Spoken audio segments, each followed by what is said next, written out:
Good morning, everyone. We are continuing with our BPSC 144 course, that is Introduction to South Asia.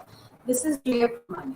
So, we will be learning about the chapters 7, 8, and 9 in today's discussion. We will be starting with Unit 7, that is Human Development and Regional Imbalances in South Asia.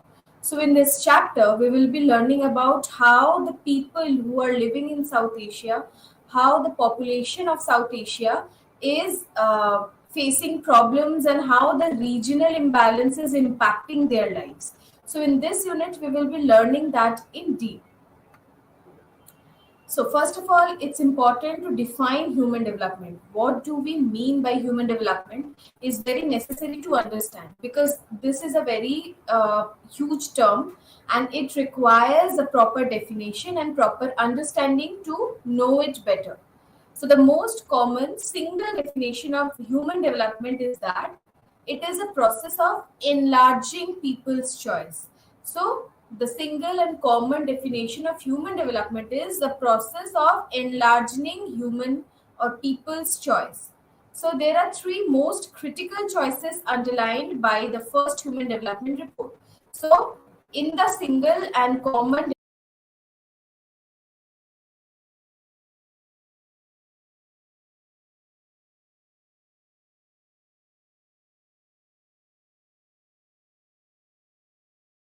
So the first one, the first choice was to lead a long, healthy life. Secondly, to be educated. And thirdly, to enjoy a decent standard of living. So we can see that to, widening the horizon of people's choices, the most critical of them being a long, healthy life. Education is very important for human development and also a decent standard, they should enjoy a decent standard of living so that they can move forward. Definitions put forth by the United Nations Development Program. There are many institutions who try to define human development. Among them is United Nations Development Program, UNDP in short form. According to them, human development is a process of enlarging people's choices so that they can lead a long, healthy life, to be educated, and to enjoy a decent standard of living, as we already learned. So, human development empowers the people to be responsible and innovative actors. Also, people as the purpose of development and their empowerment as participant in the development process. So, from this, we learn that it is important that a people or the population or the human being should be empowered enough to develop themselves. So, empowerment and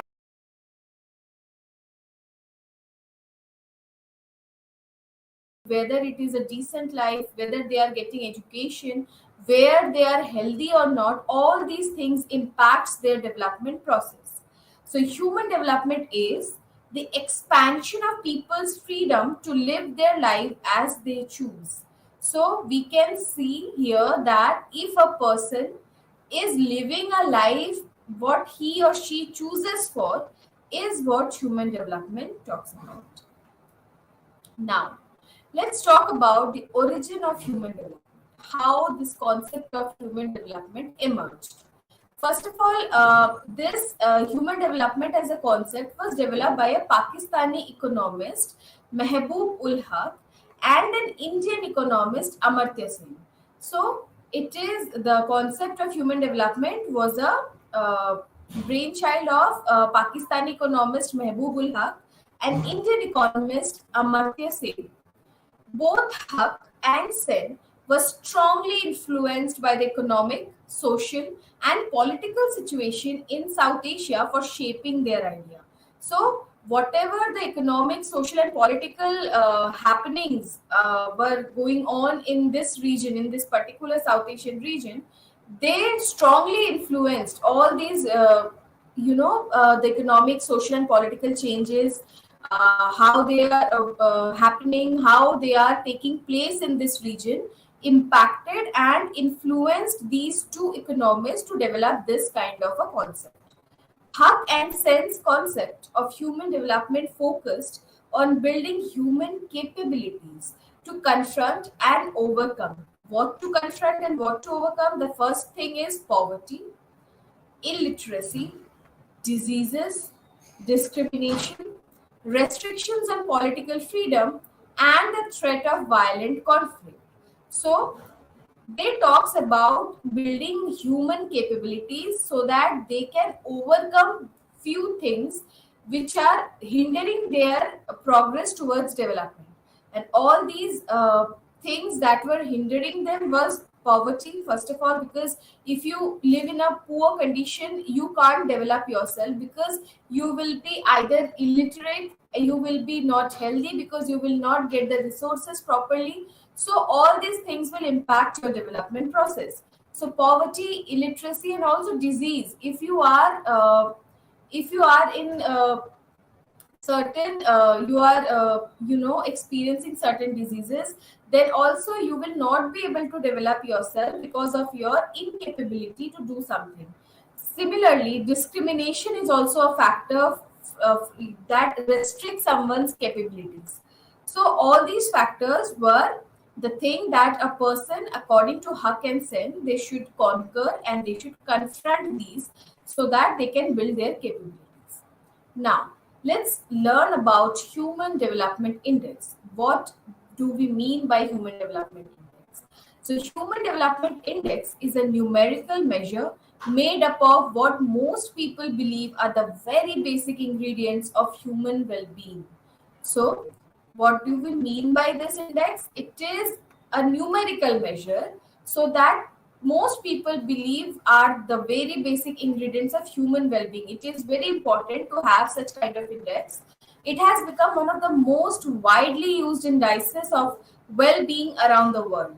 It has succeeded in broadening the measurement and discussion of well-being beyond the confines of income and economic growth. So the first Human Development Index was presented in the year 1990. This is very important. You should note it down. Also, ever since it has been an annual feature of every HDR, ranking every country in the world from one to number 189. So currently, the first country which ranks one is Norway, and the country which comes at the bottom or at the last number, that is 189th country, that is currently Nigeria. So let's move on to human development in the context of South Asia. So how this human development we are now learning about in South Asia.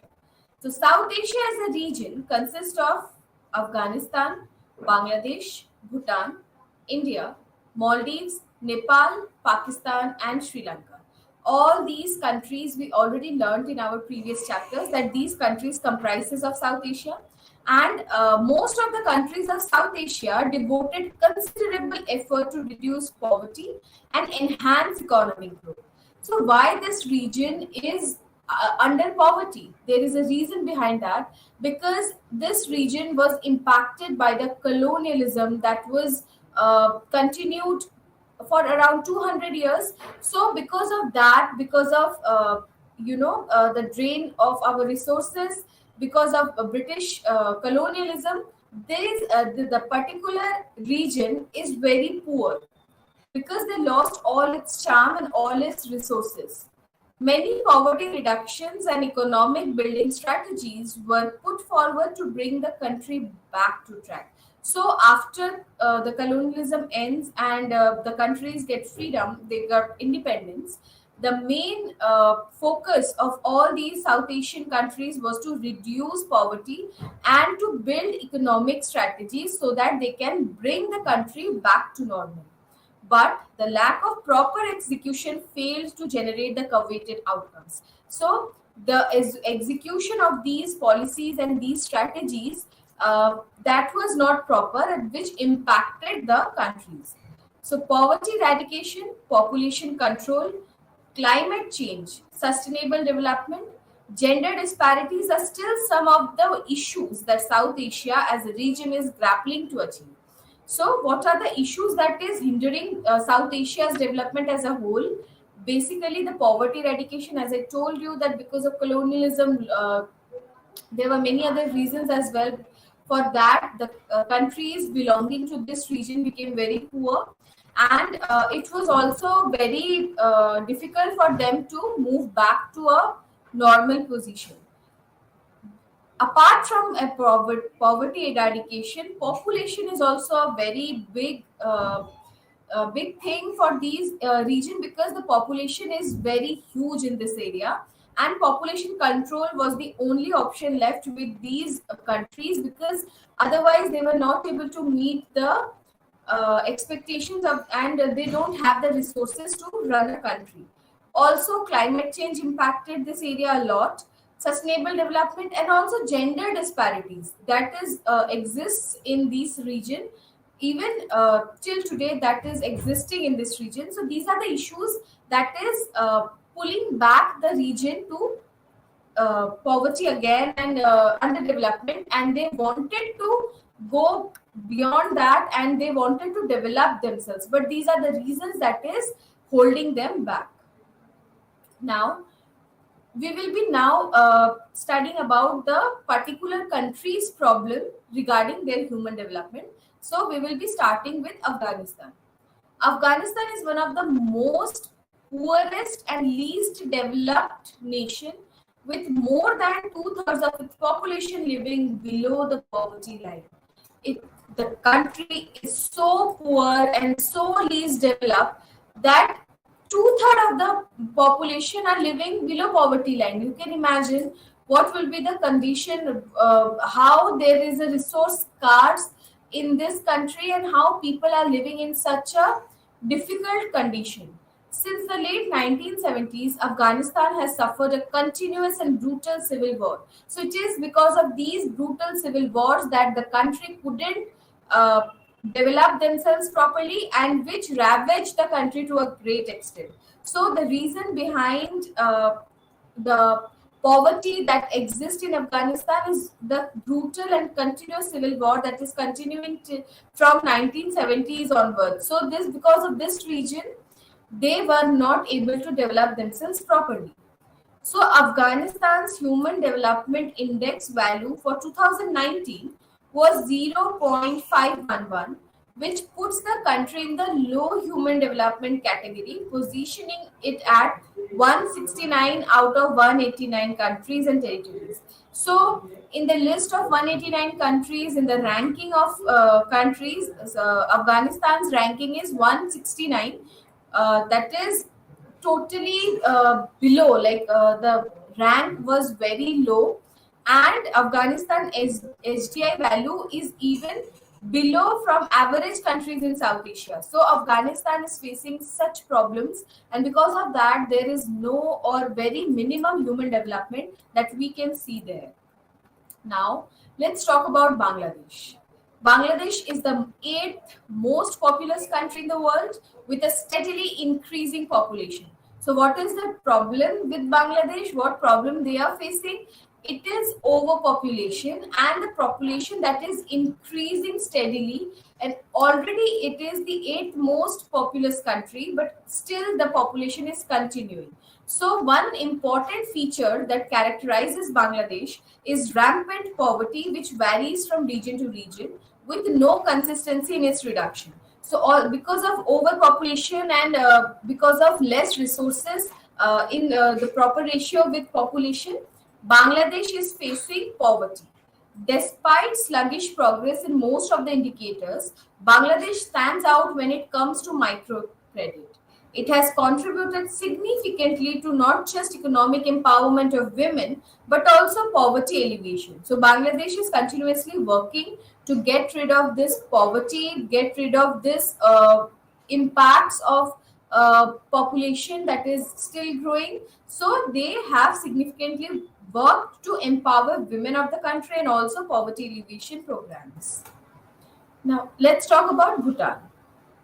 It is one of the most isolated and least developed countries in the world.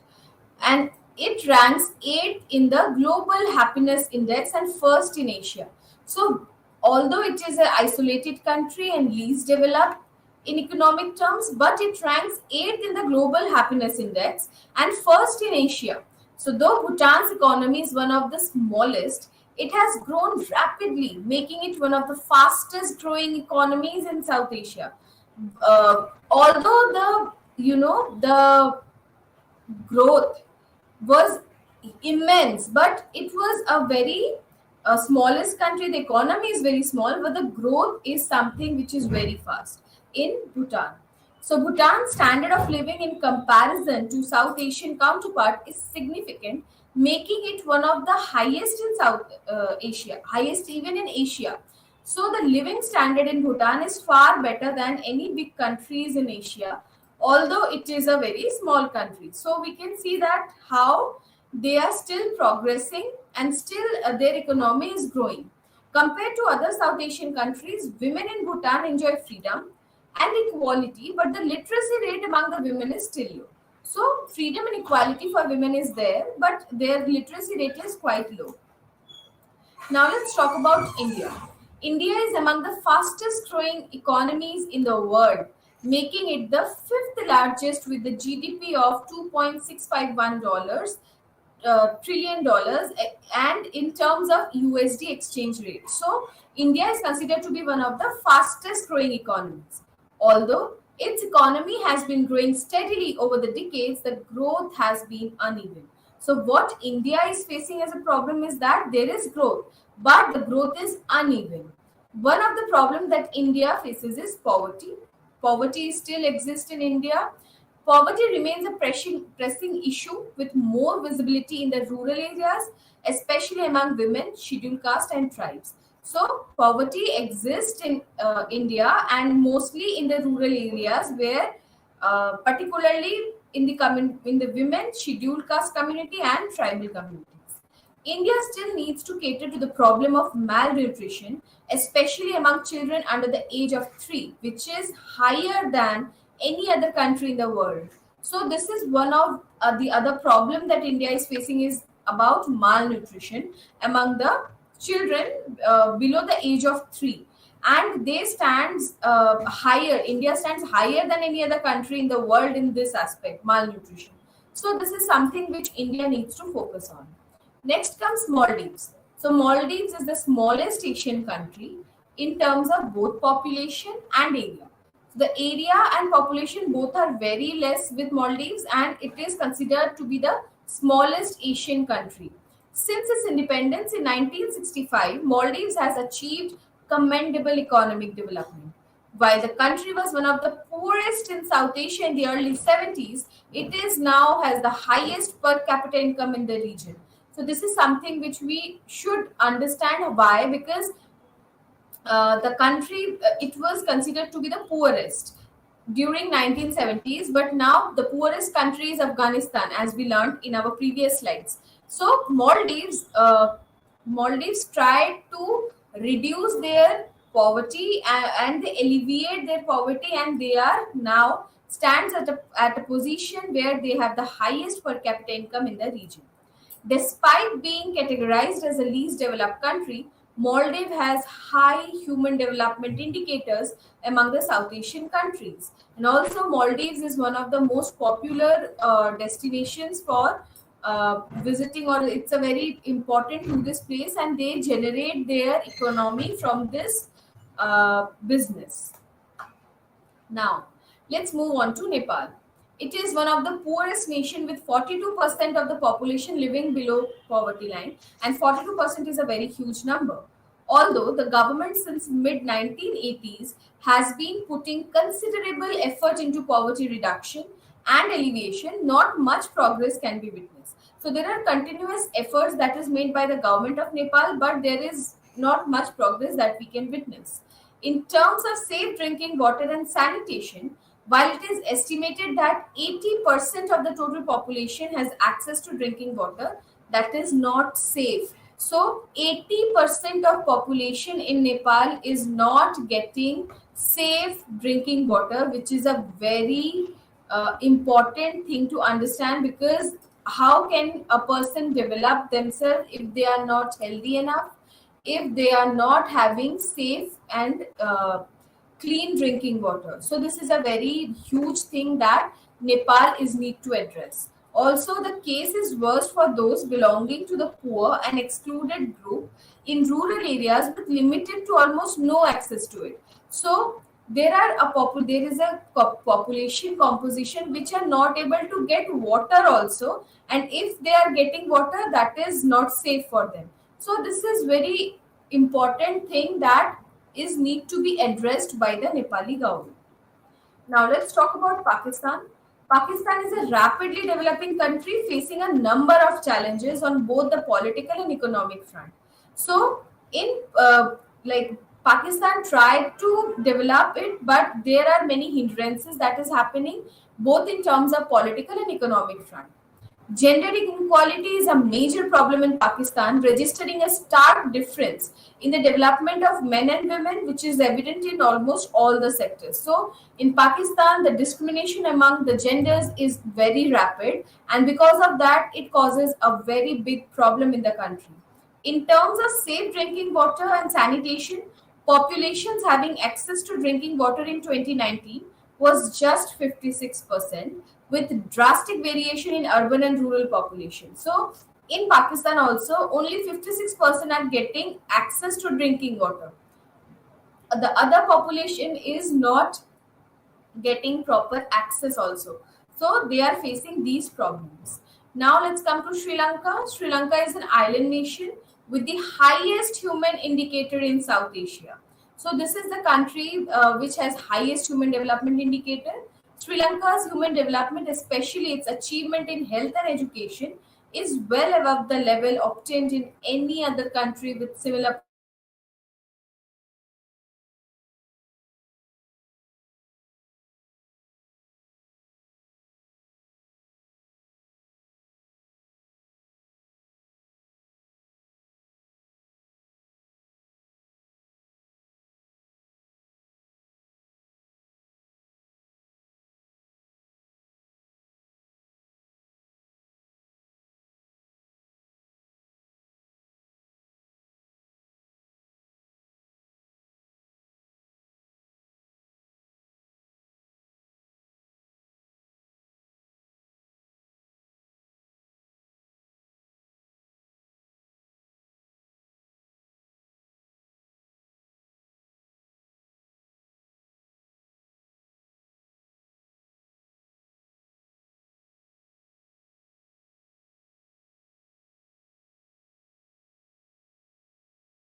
To build opportunities for their nationals to harness their productive energies.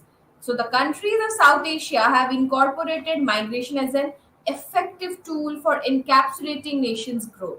So, in South Asia, migrant is huge. It is done. It is undertaken with a huge population. Now let's know the relationship between migration and development. As I told you, migration is considered what we have heard in news and all. It is considered to be negative, but the idea for migration is very positive as well, and it is linked with development. Why people migrate? To develop themselves, to get what they are not getting in their own country. That is the reason why people migrate. Migration and development shares a complex relationship. The movement of people in order to find a better prospects for life helps in the improvement of standard of living for them. So as I told you, whatever they are not getting in a particular place, living there for years and years, they think to migrate so that they can uplift their standard of living. Just a second. This movement allows the opening of new opportunities as well as expansion of new horizons and ideas. So, by migrating from one place to another, there are many new opportunities that a person get, and also it expands in, new horizons and ideas for them.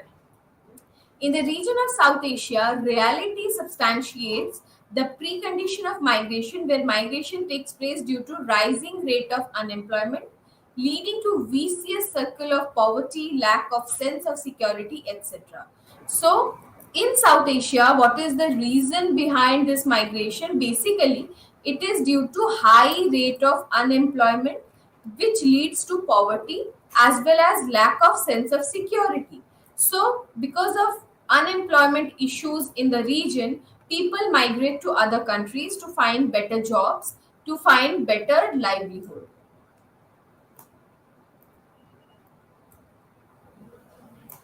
Now, let's talk about the dimensions of migration. First dimension is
tolerance and acceptability of different ways of life. Migration is the most effective instrument to move nations towards the part of multicultural society. So, because of the existence of so many cultures together in a place, it gives rise to a multicultural society. Migration of nationals of one country to another within the region assists in improving understanding within the larger community of South Asia. It helps to dilute the brewing tension among various fault lines across the region and allows the feeling of oneness to strengthen. So, this is what how the migration is seen through the social dimension. Now let's talk about what are the challenges of migration. Everything has its pros and cons. We will be learning about challenges of migration in this slide. So one of the fundamental challenges is the effective implementation of migration as the prominent strategy for improving countries' economic capacities. So what is the challenge is to effective implementation of migration. The next is the lack of recognition of migration's development, which benefits in national policy frameworks. Third is high cost of remittance transfer, lack of productive avenues for remittance utilization, and also the suitable programs for assisting return migrants. Utilizing their skills and capital and poor links with diaspora communities are all developmental challenges. So these are the challenges which the people feel due to migration that used to happen in such a large scale. So with this, we are done with Unit 8, that is migration. In the 7th unit, we talked about human development. In 8, we talked about migration. And in this part of the unit, we will be learning about environment and development. How environment is linked with development and how it impacts the development of a particular nation, especially the countries that exist in South Asian region. So this chapter is very important to understand because environmental issues are a burning issue nowadays, and it is very important to link the development with environment. How it is linked, how it is interconnected is very important to understand. So environment alludes to the condition where an individual, creature, or different items around us support their life. So if we talk about environment, it is the condition where an individual, creature, or different items support their life. The ideas of development and environment are some way or another profoundly associated with each other. As I told you, there is a continuous link, there is interconnectedness between the development and environment, because if your environment is good, it will produce resources, and if there are resources enough, you can develop yourself. So they are linked. There are many other angles also to understand this. One of the angle is that environment gives you natural resources which can be utilized to develop yourself. We will be learning about more in our upcoming slides. So environment includes the biological system around us that has been given to us by nature. So natural resources, when we are talking about, it is a gift of nature, and environment is that which includes this biological system. Development in the long run needs to seek after itself with the assistance of ecological conditions, as it were. So now let's understand the basic terminology for environment. What does it mean? So environment is a framework which gives regular environmental factors to the presence of various species and which is an essential for their further development. So environment is what? It is a bunch of all elements with which a living subject communicates, and of all.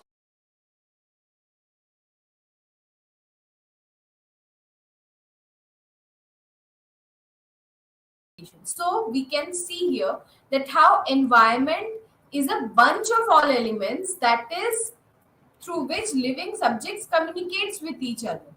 It is a subject that can be organic entity, a population, a human, or entire human culture. So typically the idea of living environment is used to refer to the idea of human environment. So this is what we understand by the term environment. Now, let's talk about development. Economic development was viewed as integral to development attempts up to the 1980s. So, steadily, development came to be deciphered as multidimensional, which incorporates not only social, material, ecological, political, and social parts. So, development is multidimensional. You should understand this, you should remember this, because we can't say that only economic development is important in a country to progress. If there is economic development but there is political instability, a country can't progress, because political instability will impact the economic development of a particular nation.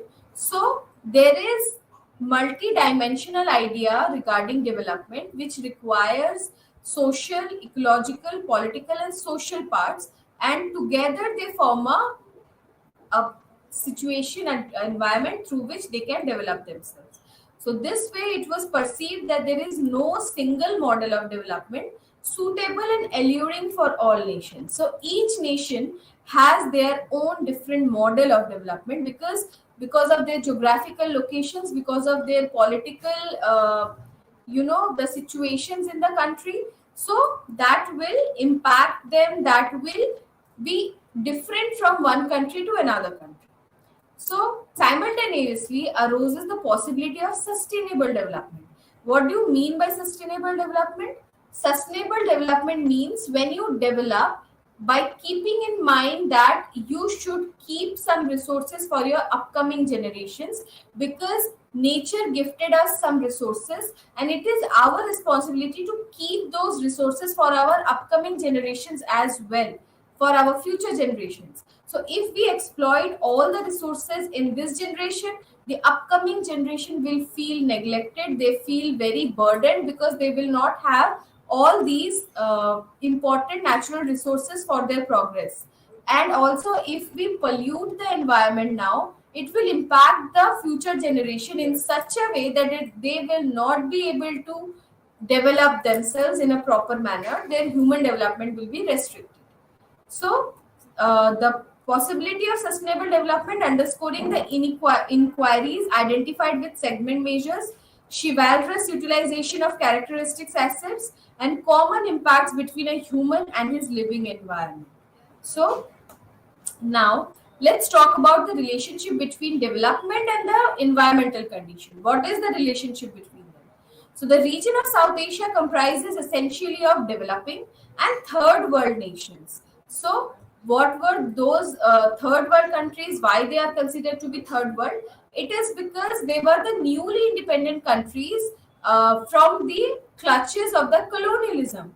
These countries, the third world countries, comprises of Asian, Latin American, and African countries that got independent after the Second World War mostly, and regarding and during the Second World War, because they were under the clutches of colonialism, and that is why they are still developing, not developed enough, and they are considered to be the third world nations. The development process in the region has continually been presenting difficulties to the possibility of a sound environment. So, the South Asian region, as against different regions of Europe and America, is described by ongoing issues. So, there is a difference between European region and South Asian region, and we will be learning about these issues, that is separating an European region and a South Asian region, because South Asian region are facing few problems that is not there in European region. So first of all, it is destitution.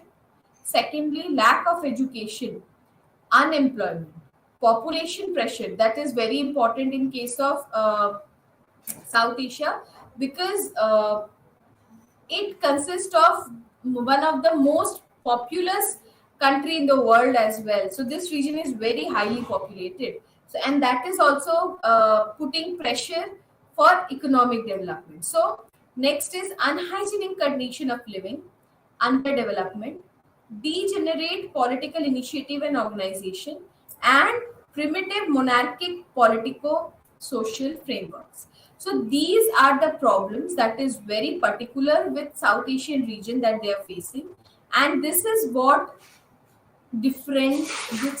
create difference with the regions of Europe, because the European countries are more developed, they had resources during colonialism, they gained resources, they utilizes that resources for their development, whereas The South Asian region was under the clutches of colonialism, as I told you, and because of colonialism, they can't progress themselves. Their resources were taken away, and that is what is considered to be very harmful for the South Asian region, because that is now taking place. Like, for example, the lack of education is a problem, then unemployment that is they are facing. So these are the things that separates their experiences with European region.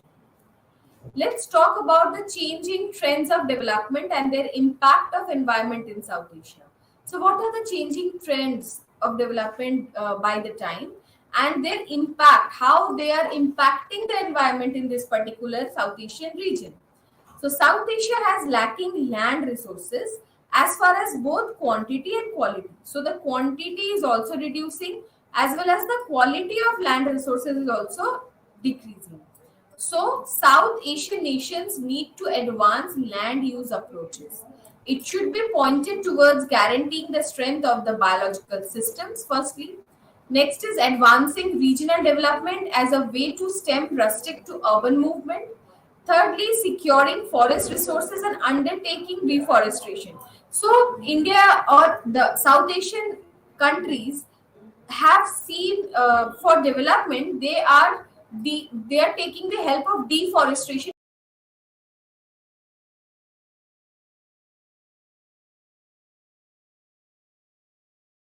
big buildings or factories and all. So there is a huge need to reforestation, because of that, because of lack of trees that we have, there are many problems that India is facing, whether it is pollution, whether it is climate change, and whether it is other problems related to the lack of trees in our South Asian region.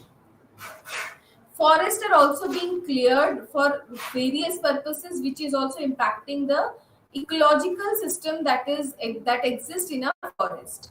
So, other important thing that they need to be pointed and they need to be guaranteed to develop themselves is to improve the watershed management. And the lastly, undertaking coordinated beachfront and stream bowl development and advancing soil preservation methods. So there are many issues, many environmental issues that is there in this region, which is impacting their ecology, which is impacting their development on the other hand. Now, this is a figure that is published by uh, that the figure is adapted by Alauddin and Hussain in their book published in 2001. So this figure talks about the environmental consequences of human activities in South Asia, a conceptual framework. So this image, you can see that it talks about what are the human activities that is impacting the environmental consequences in particularly South Asian region. So what are the human activities mentioned here? It is the agricultural intensification, secondly, industrialization, urbanization, and other development activities. So, mainly, agricultural intensification is impacting our environment. Industrialization is the second here that impacts our environment, and that is ultimately, converting our environment in a very bad condition. Urbanization is another cause, and there are other development activities also that is taking place day by day. So, in this South Asian region, these are the human activities that is majorly done, and what problems it creates, and what is the pressure that India or the other neighboring India and all the other neighboring countries in this region is facing. First is intense population pressure. This population is coming again and again, because this population is one of the reason why this region is not properly developed, because resources are not enough to cater this huge population, and this region is very populous, highly populous region in the world.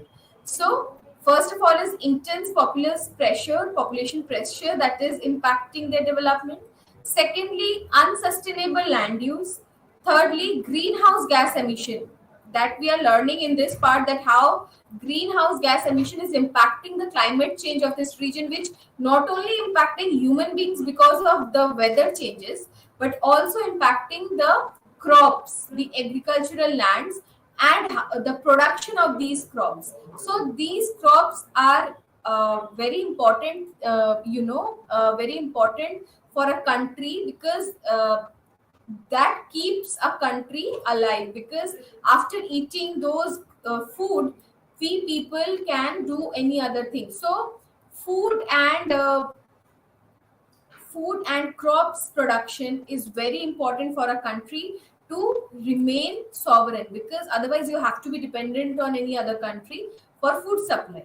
So this greenhouse gas emission is impacting that also. Fourthly, natural resource depletion. So there is a huge depletion of natural resources that we can witness in this region, because in this region naturally there are many resources, but we are overutilizing it. Again, it is the high and unsustainable energy consumption. Air and water pollution is another cause. Because of air and water pollution, there are many fisheries, many sea level sea level ecology that is getting impacted. Also noise pollution, because of urbanization, because of growing needs of people, there is a huge impact that is generated by noise pollution. Also loss of biodiversity, deforestation is another cause, and also which impacts, which disturb the ecosystem, and extreme climatic events took place. So these are the pressures that South Asian region is facing, and these all reasons are environmental stress and degradation in South Asia. And because of all these pressures, because of all these human activities, that these pressures are created in environment, and because of all these reasons, the countries of South Asia are not able to develop properly, because they are not utilizing their environment properly. They are overutilizing either, and there is a there is a time when it is all over. The resources are all over. There are lack of resources. The population is huge. There is deforestation. Because of that, there are many other things that is happening in the country. There is global climate change. There is greenhouse gas emission. All these are impacting in the growth of a particular region and every country that exists in that region. Let's talk about the population explosion and development in South Asia.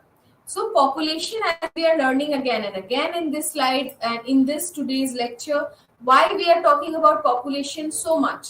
Because this is one of the greatest cause behind poverty, behind lack of development, and also behind human development reduction in the numbered list, in the index. So population is a very big thing that need to be controlled by the government. Otherwise the resources that a country have, that will not be suffice to cater this huge population.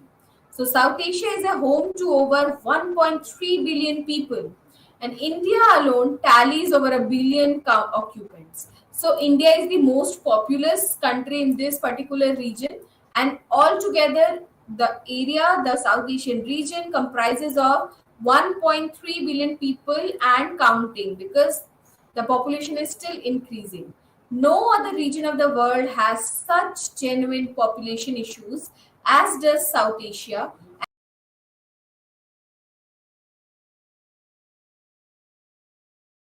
Something, the population is something that is hindering the South Asia's development. It is not only hampering India but all other neighboring countries, because population is a big problem not only in India but all the South Asian countries as well. So because of high population, because of huge population, there are issues of unemployment, because not all of them get jobs. Why? Because there are not so much jobs created according in the ratio of the population. There is issues of unemployment. Food deficiency is another cause, because they are not able to cater, they are not able to provide food to each and everyone because of huge population and huge demand. Thirdly, it is lack of education. The infrastructure is not that in this region to cater and to address all the people, and that is why there is lack of education, and there are helpless ways of life.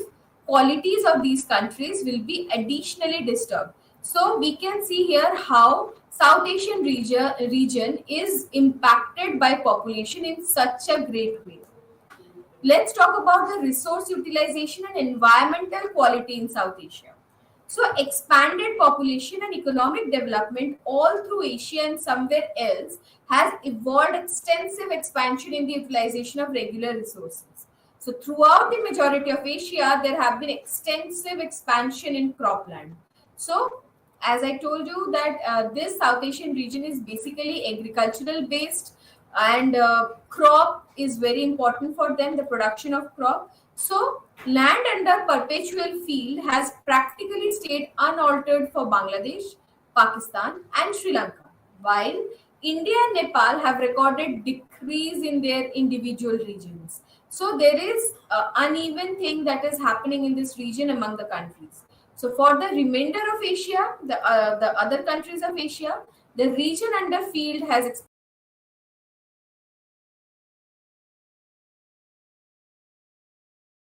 Asia. So timber is also a great source of income. It's a natural resource, and forest is also a natural resource from where we can get so many things. So that is also very important. Also, the shortage of safe drinking water. We were learning it in human development in this chapter, but it is also connected here that how the shortage of safe drinking water is maybe the gravest danger to the endurance of roughly 1.1 billion individuals in South Asia. So, we were learning about the percentages of people who were not getting safe drinking water, and we can see in the population term that the number is 1.1 billion individual, which is a very huge number. So it is the single greatest emergency being looked by India, Pakistan, Nepal and Bangladesh. So what are the results? So with increased industrialization and urbanization, the agricultural nation strength of youngsters and grown-ups is under genuine danger. There is also a problem regarding removal of waste, particularly in enormous urban communities, and quick turning into an intense issue. Garbage is also an issue in this part. Also, untreated waste give favorable place to a few infections, causing different sicknesses and pandemics. That is also important. So let's talk about the regional forums of ecological issues in South Asia. So what are the hardships that South Asia are facing? That is instructive offices, healthcare facilities, access to safe drinking water, good nourishment of children, particularly girl child and gender discrimination.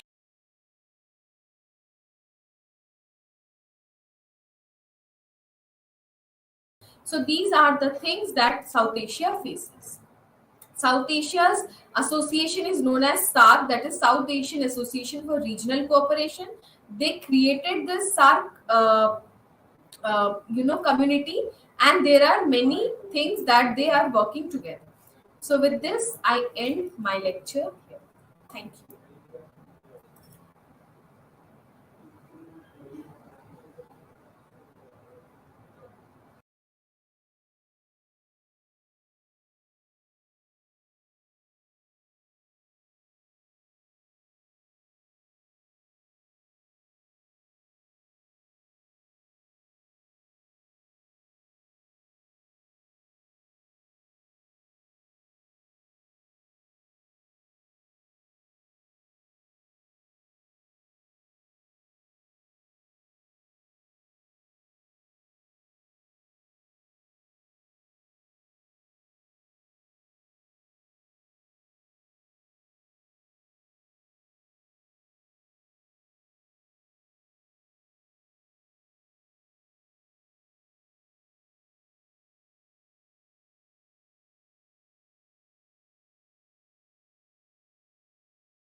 Dear students, ఈరోజు మనము political parties మళ్ళీ కొంచెం సమీక్షించుకుందాం. ఎందుకంటే పోయిన లెక్చర్లో party యొక్క ఆవశ్యకత ఏంది, డెమోక్రసీలో దాని ఆవశ్యకత ఏంది, పార్టీస్ ఏ విధంగా డెమోక్రసీ అనే దానికి ఒక వెహికల్గా పనిచేస్తాయి. అసలు పెద్ద దేశాల్లోనైతే, ఎక్కువ జనాభా దేశాల్లోనైతే యాక్చువల్లీ ఈ పార్టీ లేకుండా అసలు ప్రజాస్వామ్యము కొనసాగలేదు, మనలేదు అసలు. ఎందుకంటే డెమోక్రసీ అంటే నిజానికి డైరెక్ట్ డెమోక్రసీ అని అనుకుంటాము. ఇదివరకు గ్రీక్ దేశంలో కానీ, తర్వాత మన భారతదేశంలో ఉన్న జనపదాల్లో కానీ డైరెక్ట్ డెమోక్రసీ అంటే ఒక నిర్ణయం తీసుకోవాలంటే ప్రజలే డైరెక్ట్గా పాల్గొని నిర్ణయాలు తీసుకోవాలి, అది అమలు చేసుకోవాలి. కానీ పెద్ద రాష్ట్రాలు అయితే, పెద్ద దేశాలు అయితే ఏవైతే అందులో రిప్రజెంటేటివ్ అంటే ప్రజా ప్రాతినిధుల ద్వారానే మన ప్రభుత్వము నడుస్తుంది, తర్వాత ప్రజాస్వామ్యము నడుస్తుంది. అంటే డెమోక్రసీ అంటే ప్రజాస్వామ్యం కదా, మరి ప్రజలు ఉంటలేరు కదంటే ప్రజల యొక్క ప్రతినిధులు ఉంటారు. ఓకే, ఆ విధంగా మనము ఏ విధంగా పార్టీ అనేటివి మన ప్రజాస్వామ్య ప్రభుత్వంలో అత్యవసరమని నేర్చుకున్నాం. అదేవిధంగా పార్టీలో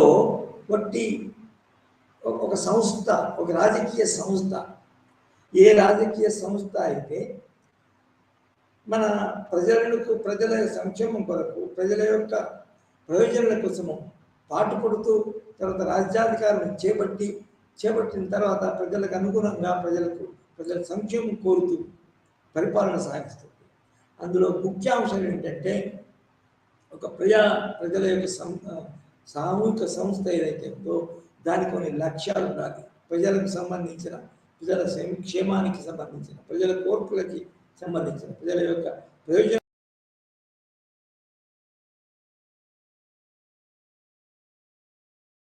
పొలిటికల్ పార్టీకి అది చాలా ముఖ్యం. అదే దాన్ని ఏమంటారంటే నిజానికి ఐడియాలజీ. ప్రజలందరి యొక్క అవసరాలు, కోరికలు, ప్రయోజనాలు, ఆర్థిక ప్రయోజనాలు, సామూహిక ప్రయోజనాలు, అంతేకాకుండా ఒక సమాజంలో వర్గాలు ఉంటాయి, కేటగిరీలు ఉంటాయి. ఫర్ ఎగ్జాంపుల్ స్త్రీ పురుషులు ఉంటే స్త్రీల సమస్యలు ఉంటాయి. తర్వాత చిల్డ్రన్, తర్వాత సీనియర్ సిటిజన్స్, రకరకాల వ్యక్తుల యొక్క ప్రయోజనాలను కాపాడుతూ, తర్వాత రాజ్యాంగం చేపడితే మేము ఈ సమస్యలను పరిష్కరిస్తామని ఒక ఎజెండా పెట్టుకొని ప్రామిస్ చేసి అధికారంలోకి వస్తాం. సో పార్టీ అంటే నిజానికి పార్టీ అనే సంస్థలో ముఖ్యంగా ఎజెండా అనేది ముఖ్యము, తర్వాత నాయకత్వం అనేది ముఖ్యము, తర్వాత అంతేకాకుండా ప్రజలందరూ, ఓటర్లందరే కాకుండా దాంట్లో ముఖ్యమైన క్యాడర్, శ్రేణులు. క్యాడర్ అంటే ముఖ్యులు అంటే లీడర్ అయిన తర్వాత అతని చుట్టూ ఉండే కొందరు మంత్రులు కాబోయే సభ్యులు, తర్వాత ఎమ్మెల్యేలే కాకుండా మిడిల్ లెవెల్ కేడర్, సో శ్రేణులు.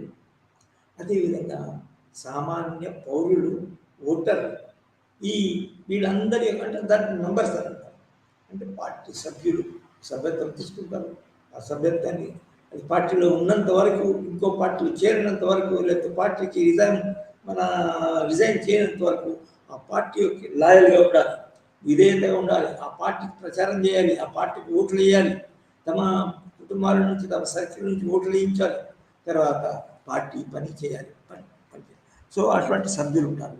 అట్లా ముఖ్యంగా ఎవరు ఉంటారంటే ఆ పార్టీ ఏదైతే మన ఏ ఎజెండాతో వచ్చిందో, ఏ ఎజెండా నెరవేరితే ఆ పార్టీ సభ్యులకి మేలు కలుగుతుందో, ప్రయోజనం కలుగుతుందో అటువంటి ప్రజలే ఆ పార్టీకి మద్దతు ఇస్తారు. ఫర్ ఎగ్జాంపుల్ మనకి రైతు కూలీలు, తర్వాత మన శ్రామికులు, ఇండస్ట్రీ, పారిశ్రామికలో ఉండే పరిశ్రమల కూలీలు సామాన్యంగా కమ్యూనిస్ట్ పార్టీకి ఎందుకు ఇస్తారంటే దాని యొక్క ముఖ్య ఎజెండా ఏంటంటే రైతులు, తర్వాత శ్రామికులు, వీళ్ళిద్దరి యొక్క సంక్షేమం, తర్వాత వాళ్ళిద్దరి యొక్క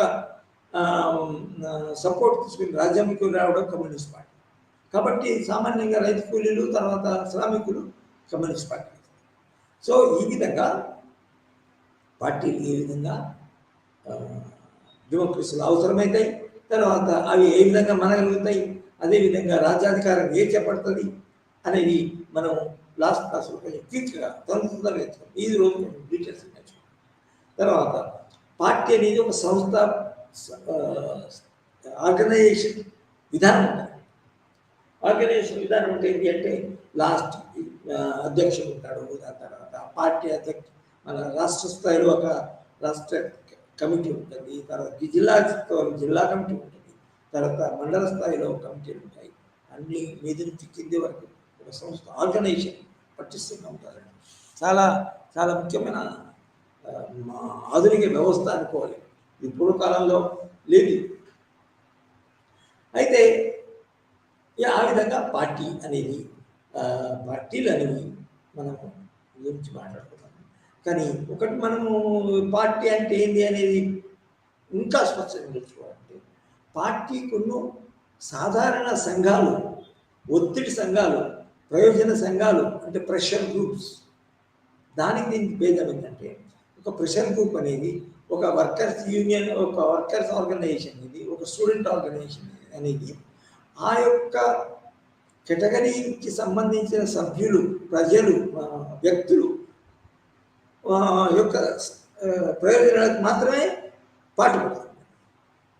అదేవిధంగా దానికి ఒక ప్రెషర్ గ్రూప్కి రాజ్యాధికారం సంపాదించాలా అనే యొక్క ఆకాంక్ష కానీ, తర్వాత లక్ష్యం కానీ ఉండదు.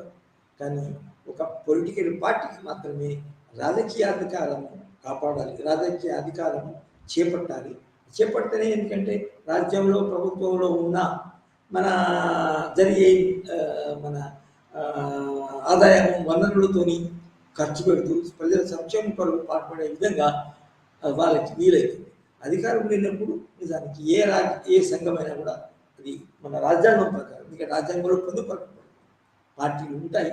ఆ పార్టీలు ప్రజలు ఏ పార్టీకి అయితే ఎక్కువ ప్రజలు మన అధికారంలోకి మన ఓట్లు ఇస్తారో, ఎన్నుకుంటారో ఆ పార్టీ, మన ముఖ్యంగా ఆ పార్టీ తరఫున ఎన్నుకొనబడ్డ ఎమ్మెల్యేలు కానీ, ఎంపీలు కానీ వాళ్ళ సహాయంతో మంత్రివర్గం, క్యాబినెట్ ఏర్పడుతుంది.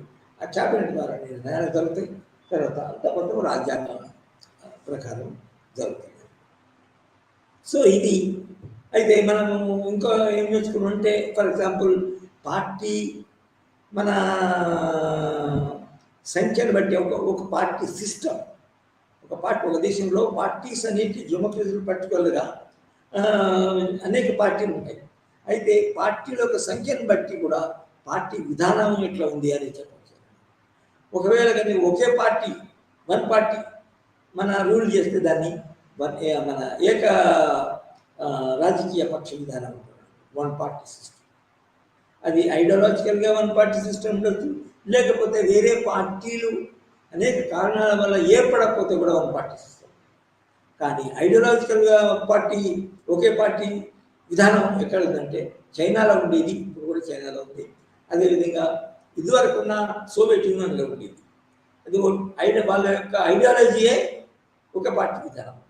కమ్యూనిస్ట్ పార్టీకి వ్యతిరేకంగా ఉన్నోళ్ళు, లేదా కమ్యూనిస్ట్ పార్టీ అనేది రైతు కూలీలు, తర్వాత మన పరిశ్రమల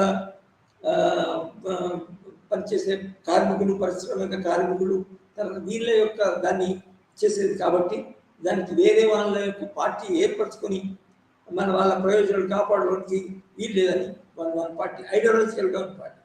కానీ మన దేశము కానీ ఇంకా కొన్ని 1-2 దేశాల్లో కానీ అందరూ కూడా మొన్న 1960 మన దేశంలో ముఖ్యంగా 1961 వరకు ఏక పార్టీ విధానం, ఏక రాజకీయ పార్టీ విధానం ఉంటుంది. అది వన్ పార్టీ డామినేషన్. ఎందుకంటే పర్టికులర్గా కాంగ్రెస్ యొక్క డామినేషన్ ఉంది, వేరే పార్టీలు ఎవరికి అది ఉన్నాయి.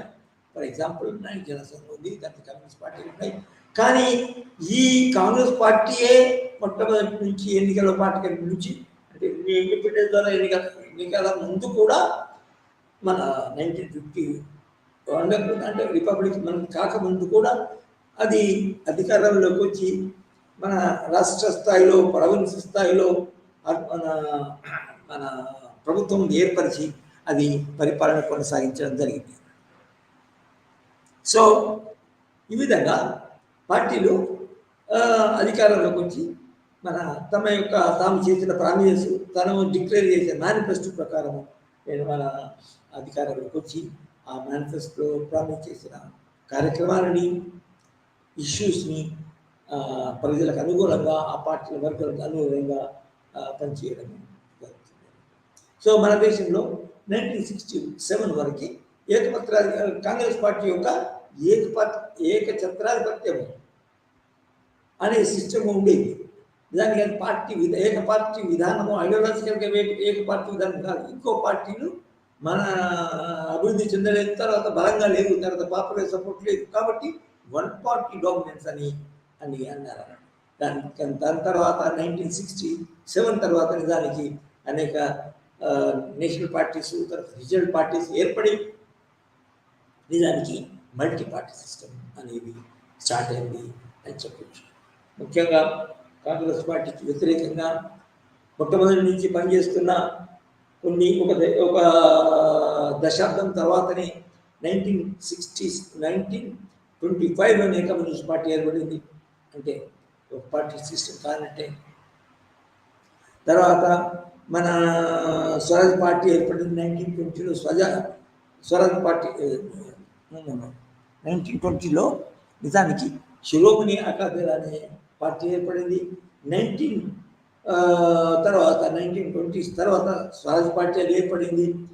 1951లో భారతీయ జనసంఘ్ అనే నేషనల్ పార్టీ ఏర్పడింది. దాని తర్వాత అనేక నేషనల్ పార్టీస్ కూడా ఏర్పడ్డాయి. సో ఇవి వాస్తవాలు తర్వాత జరిగిన. అయితే ఈ విధంగా అనేక నేషనల్ పార్టీస్ తర్వాత రీజనల్ పార్టీస్ ఉంటే దాన్ని మల్టీ పార్టీ సిస్టమ్ అని అంటారు. సో వన్ పార్టీ డామినెన్స్ నుంచి మల్టీ పార్టీ సిస్టమ్ మన భారతదేశము మార్పు చెందింది అనవచ్చు. తర్వాత మల్టీ పార్టీ సిస్టంలో కూడా మల్టీ పార్టీ సిస్టమే కాకుండా కొన్ని 2-3 పార్టీలు ఉంటేనే అందులో 2 కూడా డామినెంట్గా, తర్వాత ఒకటి పార్టీ పోతే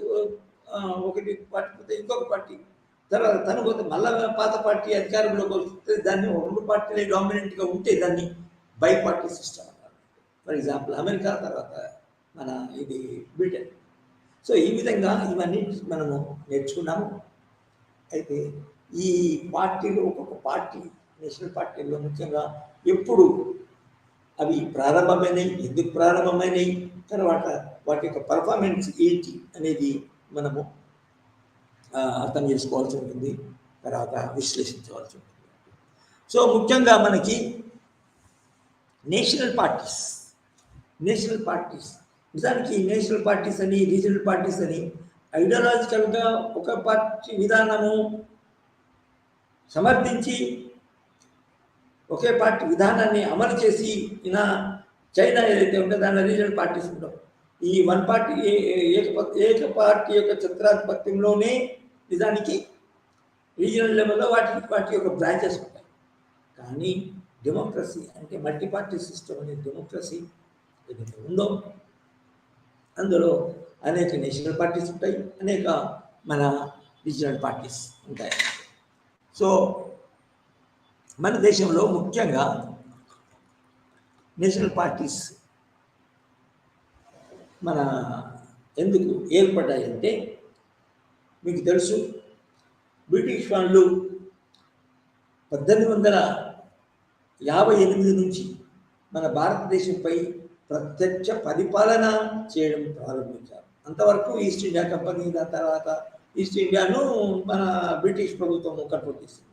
కానీ డైరెక్ట్ పరిపాలన కాదు. 1850 ఇది మొదటి ప్రపంచ యుద్ధము, మన ఇది సిపాయి ముట్టి తర్వాత ఝాన్సీ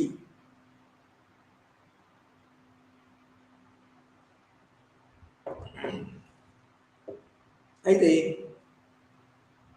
ముఖ్యంగా బ్రిటిష్ వాళ్ళు డైరెక్ట్గా మనకి మన పరిపాలన మన దేశంలో ప్రారంభించిన తర్వాత వాళ్ళు ఒక రకమైన రిప్రజెంటేటివ్ గవర్నమెంట్స్ ఏర్పాటు చేయడం జరిగింది. వాళ్ళ కింద ఉన్న రాష్ట్రాలు అంటారు, రాష్ట్రాల ప్రాంతాల ప్రావిన్సెస్. నిజానికి భారతదేశం మీద ప్రత్యక్ష పరిపాలన ప్రారంభించిన నుంచి వాళ్ళు మన రాజకీయ రంగంలో సంస్కరణలు తీసుకొచ్చారు. 1861, 1892, 1905, 1917, 1919, తర్వాత 1935. ఈ సంవత్సరాల్లో ముఖ్యంగా కొత్త కొత్త సంస్థలు ఏర్పరిచి, అంటే ప్రజాస్వామ్య సంస్థలు, ప్రజలకు ప్రాతినిధ్యం, భారతీయులకు ప్రాతినిధ్యం వహించి వాళ్ళ తరఫున కొట్లాడడానికి ఏ పార్టీ సిస్టమ్ మనం అనుకుంటున్నాం ఇప్పటివరకు మనం చర్చించుకున్నామో ఆ పార్టీ విధానము బ్రిటిష్ వాళ్ళు మన దేశంలో ప్రవేశపెట్టడం జరిగింది. నిజానికి అది చాలా చెప్పుకోదగ్గ విషయం. అందులో కొన్ని ఆ పార్టీ విధానము, తర్వాత వాళ్ళు ఏర్పాటు చేసిన ప్రభుత్వాలు ఏర్పడిన విధానము చాలా మట్టికి బ్రిటిష్ వాళ్ళ యొక్క ప్రయోజనాలు కాపాడింది. కానీ ఆ భారతీయుల ప్రయోజనాలు ఏంటో అవి వినడానికి వాళ్ళకు సాధ్యమైనంత వరకు, వాళ్ళకు అనుకూలంగా ఉన్నంత వరకు ఆ ప్రయోజనాలు కాపాడడానికి ఈ మన కౌన్సిల్స్ ఏర్పాటు చేయడం జరిగింది. కౌన్సిల్కి ఎన్నికలు జరిగినాయి. ఇప్పుడు చెప్పినట్టు 1861 నుంచి 1935 వరకు నిజానికి మన భారతదేశంలో ఈ ప్రావిన్సెస్లో నిజానికి చాలా గొప్ప విషయం ఏంటంటే 1935లో ఒక చట్టం ఏర్పాటు చేశారు. నిజంగా ఆ చట్టము మన 1950లో మన అనౌన్స్ చేసిన ప్రారంభమైన రాజ్యానికి బేసిక్ అన్నది మన ఫౌండేషన్. సో ఆ ఫౌండేషన్ 1935లోనే ఏర్పాటు చేయడము, ఎనాక్ట్ చేయడం జరిగింది. అయితే ఆ 1935లో ఏర్పాటైన చేర్చిన ఎన్నికల విధానంతోనే ఎన్నికలు జరిగిన తర్వాత నిజానికి 1937లో అన్ని బ్రిటిష్ వాళ్ళ కింద ఉన్న అన్ని పార్టీలలో, అన్ని ప్రాంతాలలో, అన్ని రాష్ట్రాలు అంటే బాగుంటుంది, రాష్ట్రాల్లో ప్రభుత్వాలు, స్టేట్ గవర్నమెంట్స్ ఏర్పాటు చేయడం జరిగింది. నిజానికి ఈ రోజులలో ఏ విధంగా దేశ స్థాయిలో మన కేంద్ర ప్రభుత్వం ఉంటుంది, తర్వాత రాష్ట్రంలో రాష్ట్ర ప్రభుత్వం ఉంటుంది. రాష్ట్ర ప్రభుత్వము మన ఇది మన ఎన్నికలు అయిన తర్వాత ప్రతి 5 సంవత్సరాలు ఎన్నికలైన తర్వాత రాష్ట్ర ప్రభుత్వ అసెంబ్లీకి ఎన్నికలు అయితే ఆ అసెంబ్లీలో మెంబర్స్ ఒక రాజకీయ నాయకుడిని ఎన్నుకుంటారు. ఆ రాజకీయ నాయకుడు చీఫ్ మినిస్టర్ అవుతాడు. చీఫ్ మినిస్టర్ తర్వాత కొందరు ఎంపీలను, ఎమ్మెల్యేలను మంత్రివర్గంలోకి తీసుకుంటాడు. ఆ విధంగా పరిపాలన కొనసాగిస్తారు. సో ఈ విధంగా నిజానికి బ్రిటిష్ వాళ్ళ కాలంలోనే జరిగింది. సో 1937లో అన్ని ప్రావిన్సెస్లో ప్రభుత్వాలు, రాష్ట్ర ప్రభుత్వాలు, ప్రజలతో ఎన్నుకొనబడిన ప్రజల ప్రాతినిధ్యులతో రాష్ట్ర ప్రభుత్వాలు ఏర్పడ్డాయి. తర్వాత 1937 నుంచి 1939 వరకు నిజానికి ఆ ప్రభుత్వాలు పరిపాలించినాయి. మనం నిజానికి ఆ హిస్టరీ వాళ్ళు చూస్తే బ్రిటిష్ వాళ్ళు చాలా వరకు మనకు సహాయం చేసినట్టు. తర్వాత ఈనాడున్న ప్రజాస్వామ్య ప్రభుత్వము మంత్రివర్గంతో మన కూడుకొని క్యాబినెట్ నిర్ణయాలతో కూడుకొని పరిపాలన ఎట్లా కొనసాగుతుందో దానికి ఆనాడు బ్రిటిష్ వాళ్ళు ఏర్పాటు చేసిన ప్రభుత్వాలు అని మన ప్రాతిపదిక, బేస్ ఫౌండేషన్ అని చెప్పచ్చు. సో అంటే ఆ రోజున వాళ్ళ కాలంలోనే ఒక పార్టీలు ఏర్పడి ప్రజల యొక్క ఓట్లను సేకరించి, ప్రజల యొక్క ఓట్లను ఆర్జించి మెజారిటీ సంపాదించి కాంగ్రెస్ పార్టీ నిజంగా 1937లో చాలా మెజారిటీ రాష్ట్రాల్లో రాష్ట్ర ప్రభుత్వం ఏర్పడుతుంది. సో అటువంటి రాష్ట్ర ప్రభుత్వం ఏర్పడిన కాంగ్రెస్ పార్టీ దానికి ఎప్పుడు ప్రారంభమైంది అంటే 1885లో ప్రారంభమైంది. చాలామందికి మీకు తెలుసు. అయితే 1885లో ప్రారంభమైన ఏఓయూ అనే ఫారినర్ సహాయంతో కూడా ఇందులో ఏర్పడింది. తర్వాత ప్రతి సంవత్సరము కాంగ్రెస్, నేషనల్ పార్టీ ఫస్ట్ మూమెంట్గా స్టార్ట్ అయింది, ఇదంతా పార్టీగా మారిపోయింది. సో ప్రతి సంవత్సరము మన భారతీయులకు కావాల్సిన అవసరాలు ఏంటి, భారతీయ ఏం అవసరాలు ఉన్నాయి, భారతీయ ప్రయోజనాలు ఏంటి, భారతీయ సంక్షేమానికి కావాల్సిన ఎటువంటి ప్రోగ్రామ్స్ తీసుకోవాలా, తర్వాత బ్రిటిష్ ప్రభుత్వం ఉండాలన్నా వద్దా, భారతదేశాన్ని విడిచిపెట్టుకోవాలా అనే రకరకాల విషయాలను చర్చిస్తూ దానికి ఎంతవరకు పోయిందంటే వాళ్ళకి స్వంత రాజ్యాంగం అంటే భారతీయులచే ఏర్పడ్డ రాజ్యాంగ సభ ఏర్పాటు చేసుకొని భారతీయుల యొక్క ప్రయోజనాలు, భారతీయులు ఉండే రాజ్యాంగ సభ, ఇటువంటి కోరికలు కూడా మాటికి కోరడం జరిగింది. అది 1920 నుంచే. సో 1885లో ఏర్పడ్డ మన కాంగ్రెస్ ఈ విధంగా అనేక కార్యక్రమాలు చేసి, ఉద్యమాలు చేసి, మన ఎన్నికలే కాదు, బ్రిటిష్ వాళ్ళకి ఏదన్నా ప్రజా వ్యతిరేకము, తర్వాత ప్రజా సంక్షేమానికి మన పనికిరాని పాలసీలు ఉన్నాయనుకోండి, వాటిని ఎదిరించడము, వాటికి కొత్త అది చేయడము, కొత్త పాలసీలను ప్రవేశపెట్టాలనడము, తర్వాత ప్రజలకు పూర్తిగా వ్యతిరేకంగా ఉంటే వాటిని అసలు మొత్తం రద్దు చేసి ఆల్టర్నేటివ్ విధానాలు పాటించాలని మూమెంట్స్ నడపడం కాంగ్రెస్ పార్టీ అధ్యక్షుడు ముఖ్యంగా. ఫర్ ఎగ్జాంపుల్ గాంధీ, నెహ్రూ, దాని తర్వాత మన ప్రత్యేకంగా బ్రిటిష్ వాళ్ళ కింద ఉన్న ప్రావిన్సెస్ ఆంధ్ర, ఫర్ ఎగ్జాంపుల్ మన తెలంగాణ లేదు, మన తెలంగాణ బ్రిటిష్ వాళ్ళే డైరెక్ట్గా పరిపాలించలేదు, కానీ ఆంధ్ర మద్రాస్ స్టేట్ కింద ఉంది కాబట్టి మద్రాస్ స్టేట్ భాగంగా ఆంధ్ర, తర్వాత మద్రాస్ స్టేట్ నిజానికి తమిళనాడు, ఆంధ్ర అది బ్రిటిష్ వాళ్ళైతే సరిగా పరిపాలించబడింది. సో బ్రిటిష్ వాళ్ళు మన తమిళులు, తర్వాత ఆంధ్రులు దానికి బ్రిటిష్ వాళ్ళతో డైరెక్ట్గా పరిపాలింపబడ్డారు. సో ఆ విధంగా మన party system, multi party system అనేది బ్రిటిష్ వాళ్ళ కాలంలోని అది. ఫర్ ఎగ్జాంపుల్ కమ్యూనిస్టులు ఎలక్షన్ పాల్గొన్నారు, ఇది బ్రిటిష్ వాళ్ళ కాలంలోనే. తర్వాత స్వరాజ్ పార్టీ పాల్గొంది అంటే స్వరాజ్ పార్టీ బ్రిటిష్ కాలంలోనే ఫామ్ అయింది, తర్వాత ఎన్నికల్లో పాల్గొంది, తర్వాత శిరోమణి అకాలి అంటే పాల్గొంది. సో ఇదంతా ఈ డెమోక్రటిక్ సిస్టమ్ అనేది నిజానికి మన ఈ బ్రిటిష్ వాళ్ళ కాలంలోనే ఏర్పడింది. కాబట్టి మనము బ్రిటిష్ వాళ్ళు మన ఎంతో కొంత, లేదా కొందరికి చాలా మటుకు అని అంటారు, మన దేశంలో ప్రజాస్వామ్య విధానాన్ని ప్రవేశపెట్టింది అని చెప్పొచ్చు. సో నేను ఇదివరకు ఏమి చెప్పినట్టు 1937 నుంచి 1939 వరకు మన రాష్ట్ర ప్రభుత్వాలలో మన భారతీయులే ప్రాతినిధ్యంగా ఉన్న, భారతీయులే మంత్రులుగా ఉన్న ప్రభుత్వాలు ఏర్పడి బాగా అనేక ఇంపార్టెంట్ ఇష్యూలు టేకప్ చేసి వాటిపై నిర్ణయాలు భారతీయులకు అనేకంగా ప్రత్యేక అనేక వర్గాలకి అనుకూలంగా మన నిర్ణయాలు చేసి వాటిని అమలు చేయడం జరిగింది. సో కానీ మధ్యన జరిగింది ఏంటంటే రెండవ ప్రపంచ యుద్ధం వచ్చింది.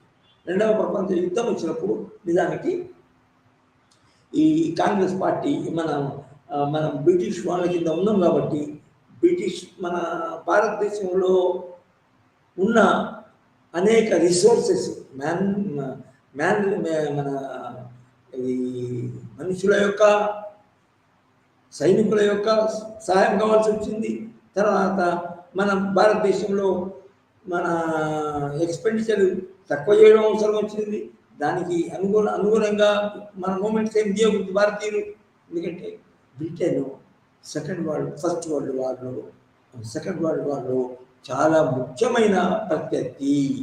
ఇది ఒకవైపు మన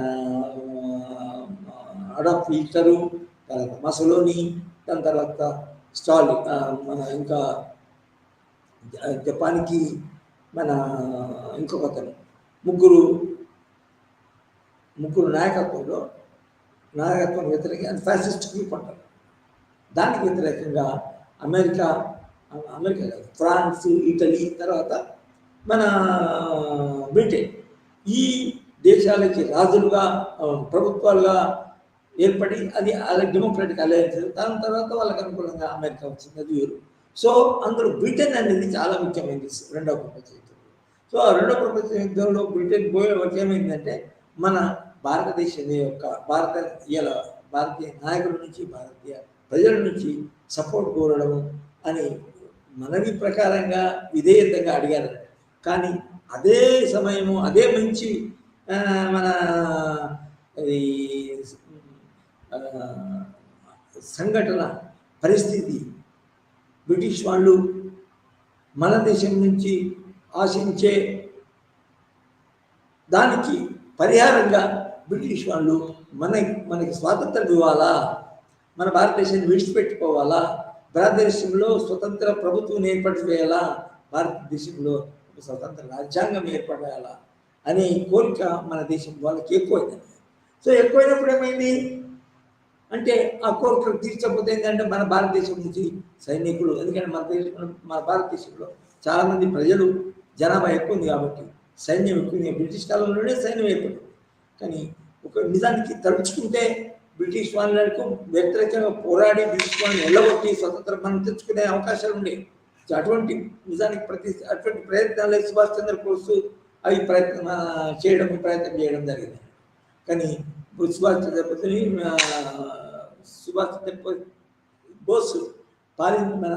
పాటించిన విధానాలను వ్యతిరేకించడం జరిగింది. ముఖ్యంగా గాంధీయే వ్యతిరేకించాడు. అందుకోసం కొన్ని డౌట్స్ వస్తాయి మనకి.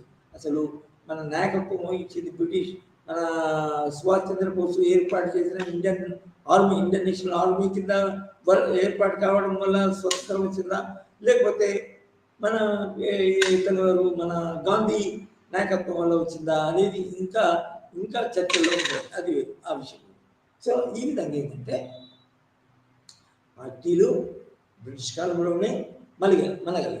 సో దీని మనకి పార్టీ వ్యవస్థ ఎందుకు, ఎవరికి దానికి మూలము, ఎవరికి దానికి ఆ పార్టీ వ్యవస్థ అనే చెట్టుని ఎవరు నాటారు, దాన్ని నీళ్ళు ఎవరు పోస్తారు, ఎట్లా జరిగింది, ఆ పార్టీ యొక్క వ్యవస్థని, పార్టీ ఏర్పరచుకునే అవకాశాలని ఏ విధంగా భారతీయులు మనవి నిజానికి ఉపయోగించుకొని మన రాజకీయ పార్టీని ఫామ్ చేసాం. ముఖ్యంగా మనం నేర్చుకుందంటే వాళ్ళకి ఒక పార్టీయే కాకుండా అన్ని పార్టీలకి, అన్ని వర్గాలకి. ఫర్ ఎగ్జాంపుల్ శిరోమణి అంటే సిక్కులు, తర్వాత ఆల్ ఇండియా ముస్లిం లీగ్ ఉండే, ముస్లింలకి అవకాశం ఉండే, తర్వాత హిందువులకి అవకాశం ఉండే, ఇంకా మతపరమైన అంటే కాస్ట్, తర్వాత రిలీజియన్, దాని తర్వాత ఇంకా ఎథనిసిటీ, మన ఏ భేదం లేకుండా అందరికీ పార్టీ ఫామ్ చేసుకోవడానికి అవకాశం ఉంది.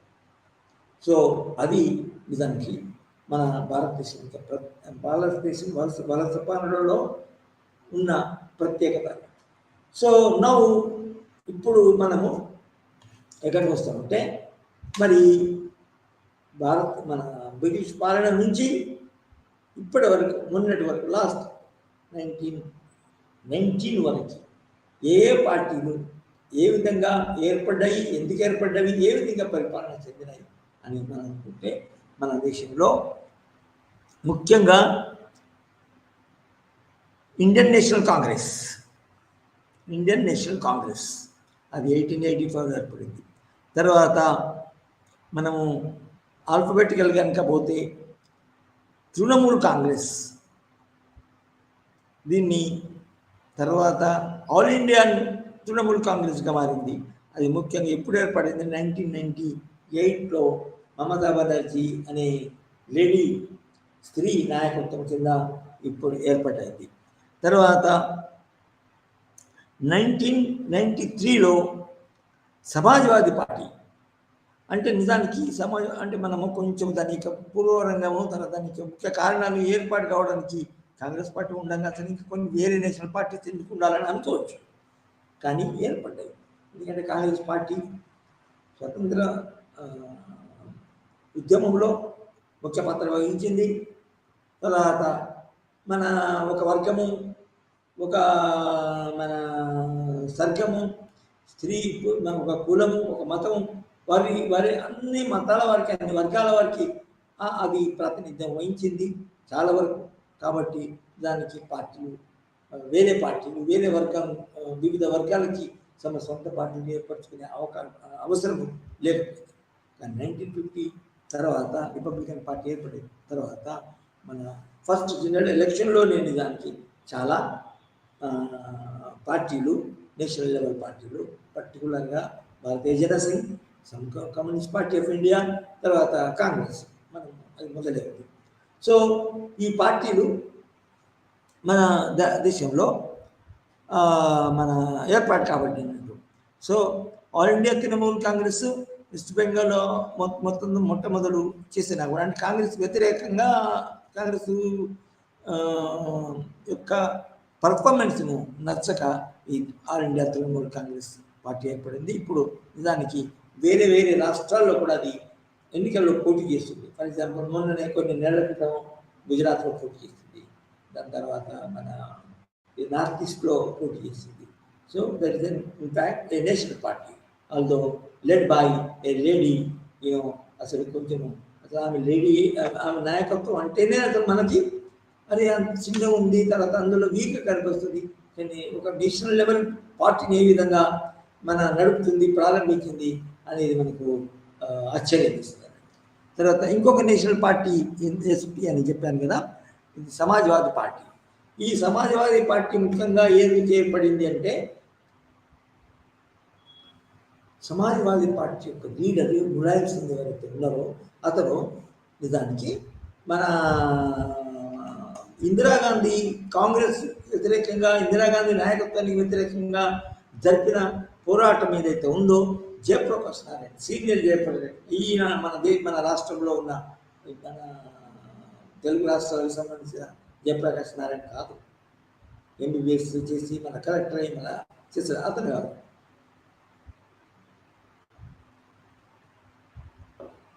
సో ఆ సీనియర్ నాయకుడు జేపీ బీహార్ నుంచి అతను దేశం మొత్తం మీద ఒక మూమెంట్ నడిపాడు. ముఖ్యంగా కరప్షన్ వ్యతిరేకంగా, తర్వాత కాంగ్రెస్ నాయకత్వానికి వ్యతిరేకంగా అతను ఒక రాజకీయ సంస్కరణల కోసం కరప్షన్ ఫ్రీ కొరకు అతను మూమెంట్ జరిగాడు. కానీ అతని యొక్క మెయిన్ ఏమంటే ఇందిరాగాంధీని మనం ఓడించడము.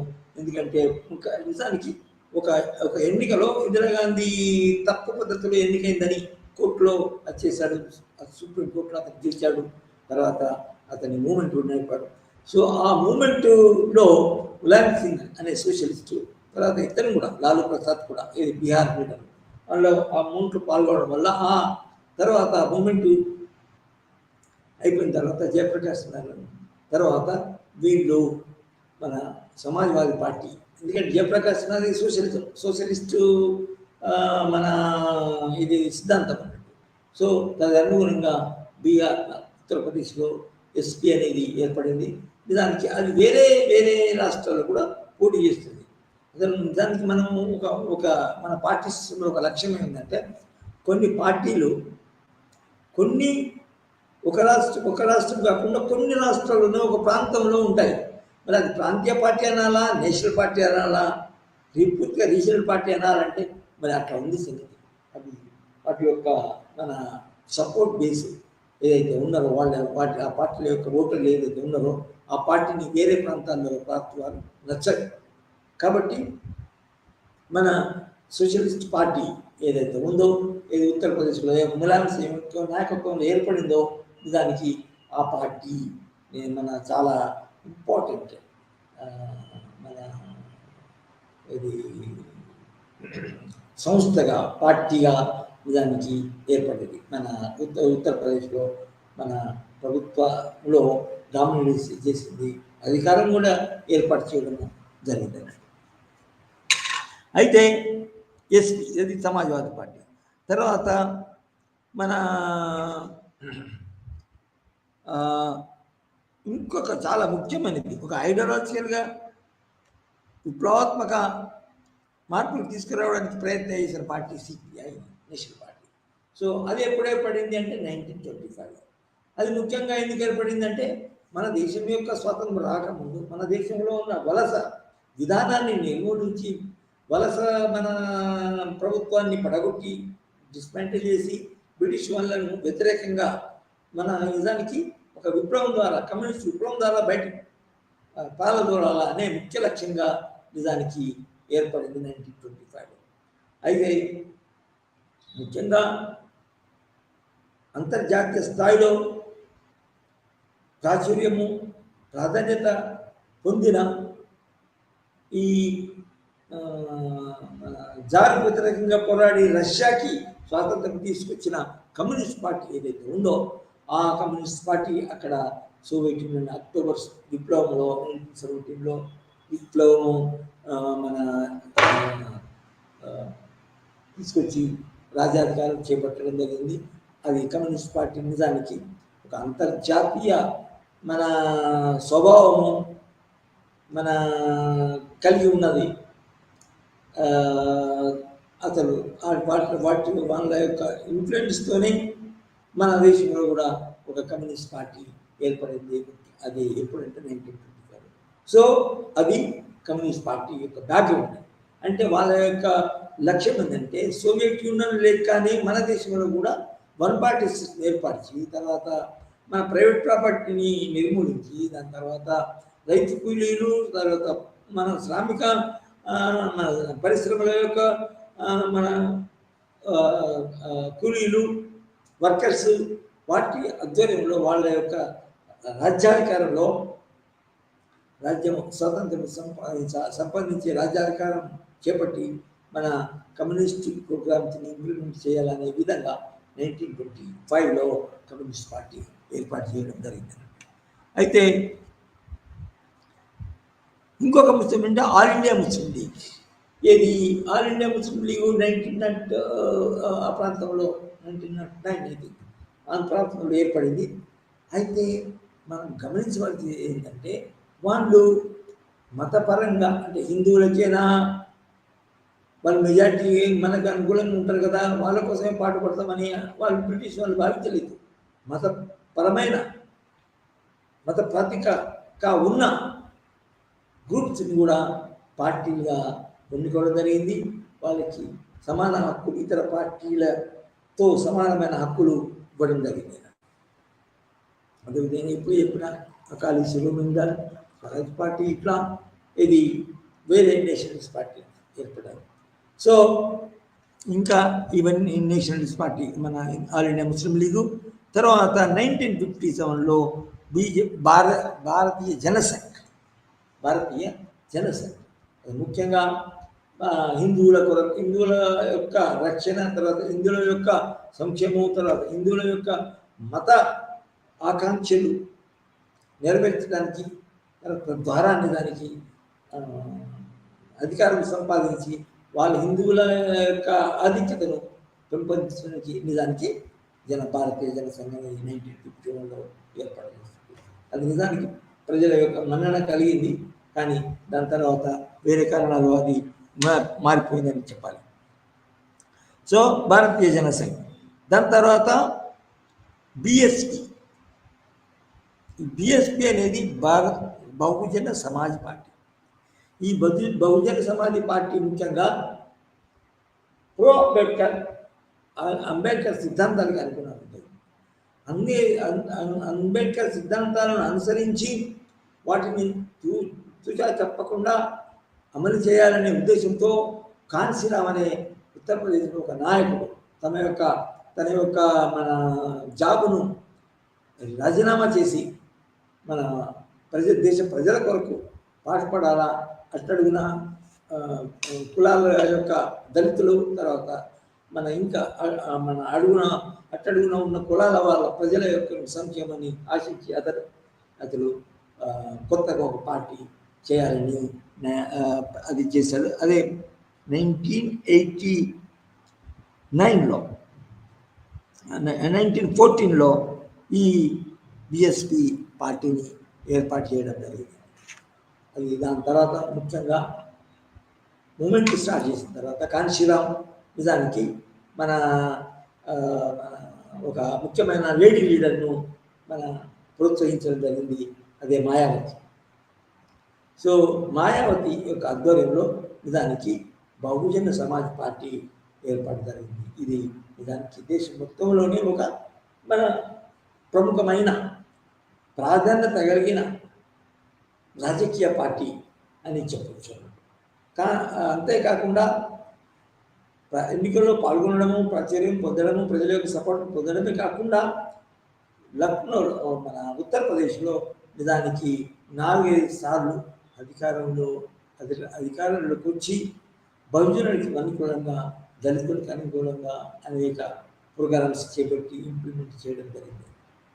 మరి ఇప్పుడు ఎందుకు అధికారం లేదంటే అవి వేరే కారణాలు అనుకోండి, అవి మనం తర్వాత చర్చించవచ్చు. ఆ విధంగా బహుజనం ఇదేందులో ఇప్పుడు ఏంటంటే దళితులు, మన ఓబీసీలు, దాని తర్వాత మైనారిటీస్ ఎవరైతే ఉన్నారో వీళ్ళ అందరినీ కలిపి బహుజనులు అని మన పేర్పడడం జరిగింది. అందులో దానికి సిద్ధాంతాలు, ప్రోగ్రామ్స్ దానికి కాంచీరామే రాశాడు. అది నిజానికి ప్రజలకు తీసుకొచ్చి తర్వాత ముఖ్యంగా మన ఉత్తరప్రదేశ్లో ఉన్న బీజేపీ ఆధిక్యత అంటే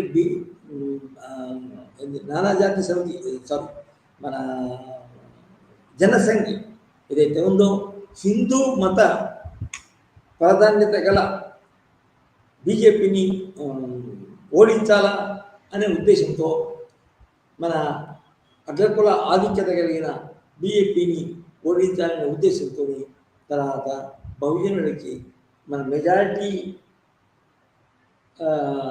భారతదేశంలో మెజారిటీ జనాభా గల వర్గాలకు ప్రాతినిధ్యం వహిస్తూ నిజానికి బీజేపీ 1980లో ఏర్పాటైందని చెప్పొచ్చు. అయితే ఇది మన నిజానికి ఒక ఇంపార్టెంట్ మన భారత రాజకీయ చరిత్రలో ఎమర్జెన్సీ పాలన అనేది ఒక ఇంపార్టెంట్ స్టేజ్ అన్నట్టు.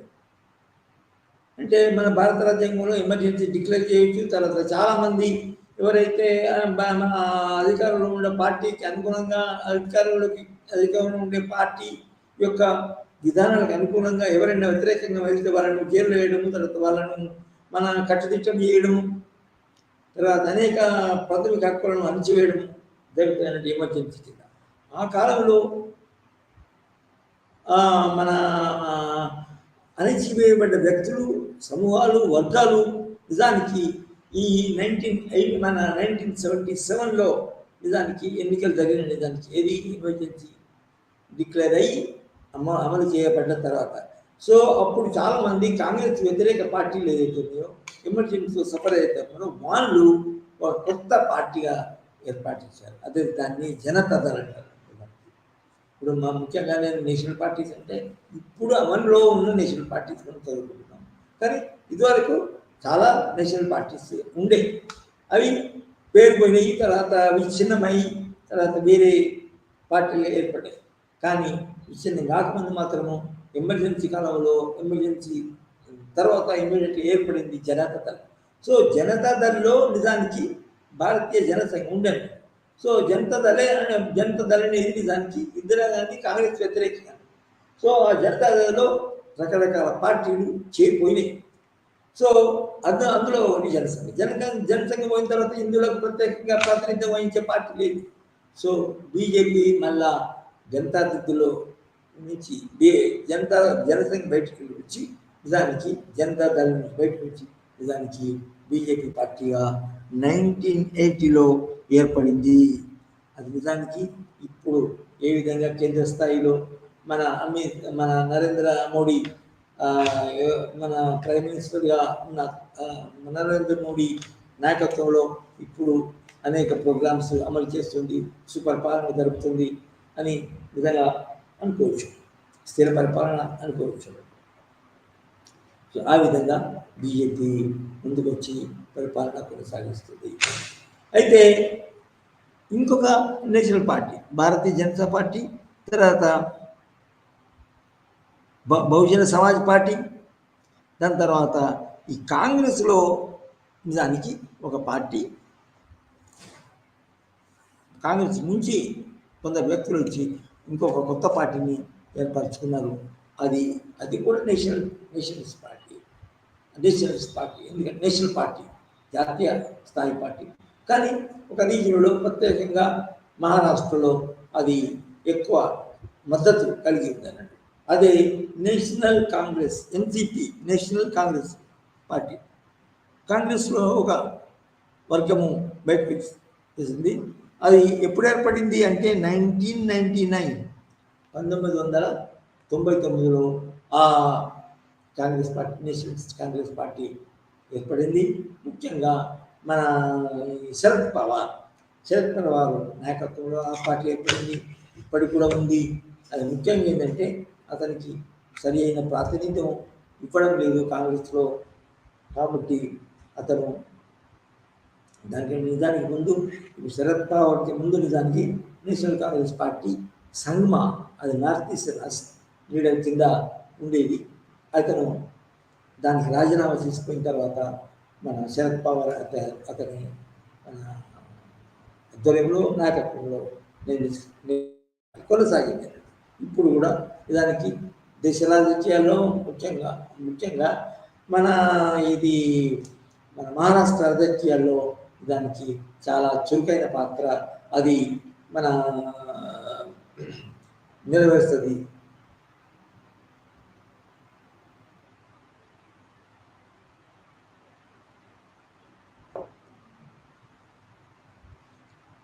సో అది బీజేపీ పుట్టింది, తర్వాత బీజేపీ పెరిగింది, తర్వాత బీజేపీ ఏ విధంగా ముఖ్యంగా గుజరాత్ అటువంటి ప్రాంతాల్లో మొదలై దేశంలోని మన పార్లమెంట్లో అధిక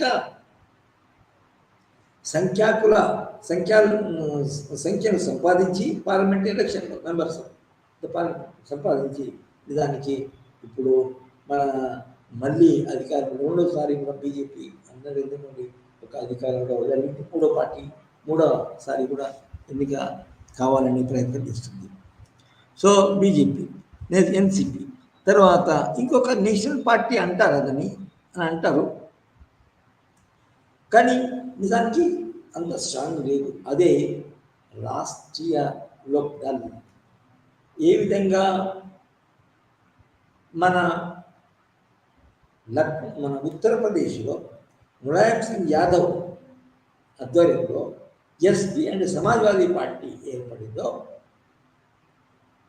బీహార్లో మళ్ళీ సేమ్ జయప్రకాష్ నాయకుని యొక్క శిష్యుడు, జయప్రకాష్ నడిపిన మూమెంట్లో పాల్గొన్నవాడు అతను ఎవరు? Lalu Prasad Yadav, who is still alive, who was involved in this cattle grass issue ఉండే కదా. ఇది మన కాటల్ గ్రాస్ కొన్నామని చెప్పి కొనుక్కున్నా కూడా గడ్డి తిన్నాడు అని మన అతన్ని చూసి నమ్మకం చూడండి. ఆ స్కామ్లో ఉన్నాడు, చాలా రోజులు జైల్లో ఉన్నాడు. కానీ దానికంటే ముందు మాత్రము అతను జయప్రకాష్ నాయకునిగా తర్వాత బీహార్లో ఉన్న ముఖ్య యాదవుల కులానికి సంబంధించిన ముఖ్యంగా ప్రతినిధిగా అతను పనిచేస్తున్నాడు. సో ఆ పార్టీ అంటే ఆర్జేడీ, రాష్ట్రీయ జనతా దళ్. సో ఈ విధంగా మనము దానికి మన నేషనలిస్ట్ పార్టీస్ గురించి నేర్చుకున్నాము. అవి ముఖ్యంగా ఏమిటంటే నేషనల్ కాంగ్రెస్ పార్టీ, తర్వాత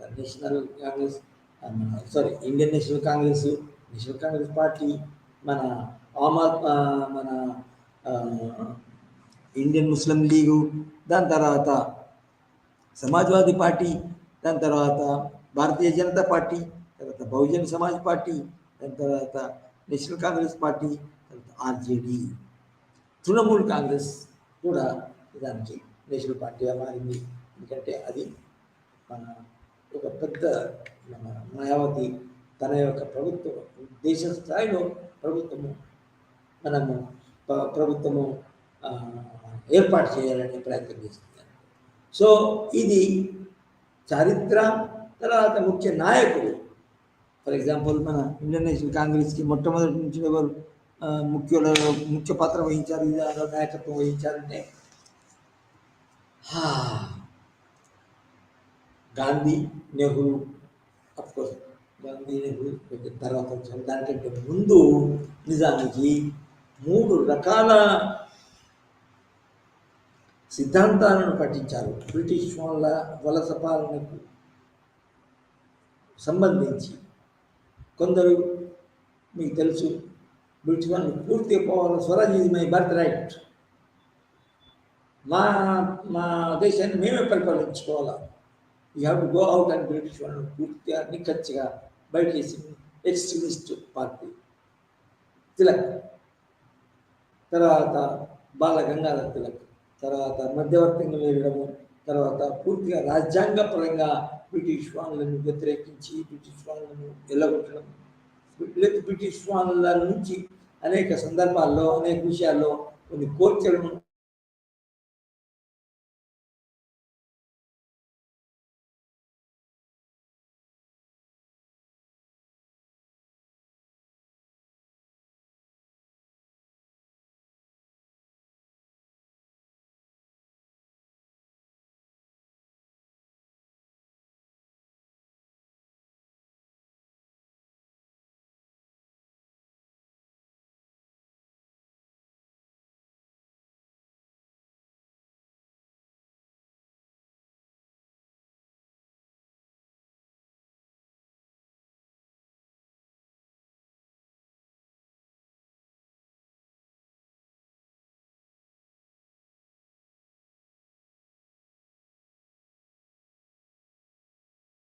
ఇంప్లిమెంట్ చేయొచ్చు.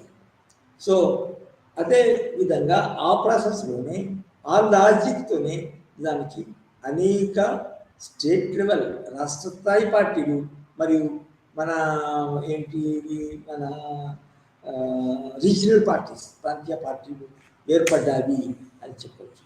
ఎందుకంటే కొన్ని ప్రాంతాలలో అనేక కారణాల వల్ల ఆ ప్రాంతం డెవలప్ కాదు. ఆ డెవలప్ చేయడానికి మన మన నేషనలిస్ట్ పార్టీ భయపడుతుంది. ఎందుకంటే ఆ ప్రాంతానికి మనం పూర్తిగా సపోర్ట్ ఇచ్చి ఫేవర్ చేసి మనము నిర్ణయాలు తీసుకుంటే మనకు సపోర్ట్గా ఉన్న మన ప్రాంతంలోని ప్రజలు మనను చీకొట్టచ్చు. తర్వాత మనం రాజ్యాధికారం నుంచి మన ప్రభుత్వం నుంచి మన ఎన్నుకోకుండా దానికి తీసేయచ్చు అనే భయంతో మన ఒక రీజనల్ పార్టీస్ యొక్క రీజనల్ పీపుల్ ఎవరైతున్నాయో వాళ్ళ ఆ ప్రజల యొక్క కోరికలను తీర్చలేకుండా పోతారు. అదే ముఖ్యంగా కాంగ్రెస్ పార్టీ. అందుకోసమే చాలా రోజులు అది పొడిగించింది తెలంగాణ ఇవ్వడం. సో అందువల్ల ఇంకొక మన ఫర్ ఎగ్జాంపుల్ తమిళనాడులో యాంటీ బ్రాహ్మణ్ మూమెంట్తో మొదలైంది. దానికి చివరి వరకు ఇప్పుడు కూడా నిజానికి అది అప్పర్ కాస్ట్ వ్యతిరేకి, తర్వాత బ్రాహ్మణ్ యొక్క రూల్కి, బ్రాహ్మణ్ యొక్క పవర్కి, ఆధిక్యతకి వ్యతిరేకంగా. సో ఆ విధంగా మన నేషనల్ పార్టీసే కాకుండా రీజనల్ పార్టీస్ కూడా నిజానికి అస్సాం వెళ్తున్న పరిస్థితి. ముఖ్యంగా అస్సామీస్ యొక్క ప్రయోజనాలు కాపాడుతూ ఒక ఉద్యమం తీసిన ఒక పార్టీగా మారింది. తర్వాత మన టిఆర్ఎస్, ఇప్పుడు బీఆర్ఎస్ అయిందన్నాడు. సో బీఆర్ఎస్ ఏ కారణంతో మొదలైంది? టిఆర్ఎస్ యొక్క ముఖ్యమైన మునుపటి పేరుగా కాంచి ఉన్న టిఆర్ఎస్ యొక్క ముఖ్య లక్ష్యాలు ఏమిటి? తెలంగాణ రాష్ట్రాన్ని మన ఆంధ్రప్రదేశ్ ఏర్పాటు చేసి తెలంగాణ రాష్ట్రాన్ని మన ఏర్పాటు చేయాలనేది దాని యొక్క ముఖ్యమైన లక్ష్యంగా ఉంది. సో ప్రాంతీయ రాజకీయ పార్టీలు ముఖ్యంగా ఎందుకు ఏర్పాటైనాయి అంటే వాళ్ళ ప్రాంతానికి, తర్వాత వాళ్ళ ప్రాంతంలో ఉన్న ప్రజల యొక్క కోరికలను తీర్చకపోతే దానికి మేమే ముందుకు వస్తాము, మేమే రాష్ట్ర స్థాయిలో అధికారంలోకి వస్తాము, అప్పుడు ఇంకా ఒత్తిడి ఎక్కువ చేయొచ్చు. తర్వాత మనము ఎందుకంటే ప్రతి పార్టీకి పార్లమెంట్ రీజనల్ పార్టీ అయినా కూడా వాళ్ళకి పార్లమెంటరీ సభ్యులు ఉంటారు. రీజనల్ పార్టీ తరఫున పార్లమెంట్ సభ్యులు ఉంటే పార్లమెంట్లో కేంద్ర ప్రభుత్వాన్ని మన మెడలు వంచి దానికి అనేక కోరికలను అనేక థింగ్ను నెరవేర్చుకోవచ్చు అనే ఉద్దేశంతో. సో మీరు మీరు ఎన్ని regional parties, state level parties చూస్తారో అన్ని రీజనల్ పార్టీస్కి ఒక్కొక్క పూర్వరంగం ఉంటుంది, ఒక్కొక్క కారణం ఉంటుంది. సో ఆ కారణ పరిస్థితులు వాటినే ఉన్నాయని వాస్తవంలో ఉన్నాయి కదా నెంబర్ ఉంది అనేది ఇంపార్టెంట్ కాదు. సో ముఖ్యంగా చెప్పొచ్చు ఏంటంటే అనేక కారణాల వల్ల ఆ కారణానికి అనుగుణంగా ఆ లక్ష్యాలను వాళ్ళకున్న లక్ష్యాలను నెరవేర్చడానికి మూమెంట్ స్టార్ట్ చేయడము, తర్వాత మూమెంట్ స్టార్ట్ అయిన వెంటనే లేకపోతే మూమెంట్ కాలంలోనే ఒక పార్టీ ఏర్పాటు కావడము. పార్టీ అయితేనే నిజానికి ఒత్తిడి ఎక్కువైతుంది. తర్వాత ఎవరైతే వాళ్ళ యొక్క కోరికలు తీస్తారో ఆ కోరికలు నిజంగా నెరవేరుతాయి అని చెప్పొచ్చు. అది ముఖ్యంగా టీఆర్ఎస్ మనకు తెలుగుదేశాల యొక్క ప్రజలు, సామాన్యులు, ఇంటలెక్చువల్స్ కూడా ఒక పెద్ద ఉదాహరణ చూశారు. 1920 అంటే నిజానికి తెలంగాణ ఏర్పాటు అనేది 1960 సెపరేటిస్ట్ మూవ్మెంట్ 69లో బాగా పోయింది. కానీ అనేక కారణాల వల్ల అది మెల్లమెల్లగా పక్కకు పోయింది, కుంటుపడింది. కానీ 2001 నుంచి దానికి టీఆర్ఎస్ పడిన తర్వాత ఈ తెలంగాణ రాష్ట్రోద్యమం అనేది చాలా స్ట్రాంగ్గా మన ఉద్యమం జరపడం జరిగింది. సో ప్రతి రీజనల్ పార్టీకి ఏర్పాటు కావడానికి ఒక ముఖ్యమైన పాత్ర ఉంటుంది. దానికి మీరు ఒక టేబుల్ చేసి ఆ టేబుల్లో ఇవన్నీ రాసుకుంటే దానికి బాగుంది. ఫర్ ఎగ్జాంపుల్ మన ఆమ్ ఆద్మీ పార్టీకి ముఖ్య కారణం, టీఆర్ఎస్ యొక్క ముఖ్య కారణం, తర్వాత టీడీపీకి ముఖ్య కారణం, ఏర్పాటు కావడానికి ముఖ్య కారణం ఇది. సో ఇది మనము రీజనల్ పార్టీస్ ఎందుకు ఏర్పడ్డాయి అనే దానికి ఇచ్చిన అవసరం ఆన్సర్. సో ప్రతి పార్టీ ఒక్కొక్క బ్యాక్గ్రౌండ్ ఉంటుంది. సో ఇప్పుడు మనము కొంచెము అసలు ఏ రీజనల్ పార్టీసు ఏర్పాటైనవి అనేది చూస్తే మన యొక్క పార్టీల యొక్క విశ్లేషణ, పార్టీల యొక్క స్టడీ ముఖ్యంగా సంపూర్ణంగా ఒక తృప్తికరంగా అయిపోతుందని నా అభిప్రాయం. ముఖ్యంగా చూద్దాం ఏ రీజనల్ పార్టీస్, వాటి పేరేంటి, అవి ఏ ప్రాంతంలో ప్రారంభమైంది. ఫర్ ఎగ్జాంపుల్ 1920లోనే శిరోమణి అకాలీదళ్ అనేది పార్టీ ఏర్పడింది. ముఖ్యంగా దాన్ని మనం అర్థం ఏం నేర్చుకోవాలి అంటే మతపరమైన పార్టీలను కూడా వాటి స్వతంత్రం ఇచ్చి దానికి బ్రిటిష్ వాళ్ళు దాన్ని పర్మిషన్ ఇచ్చారు. అది దాని బేసిస్ ఏంటంటే ఇది పంజాబ్. సో పంజాబ్ సుబాలో దానికి ఆ పార్టీ ఏర్పడింది.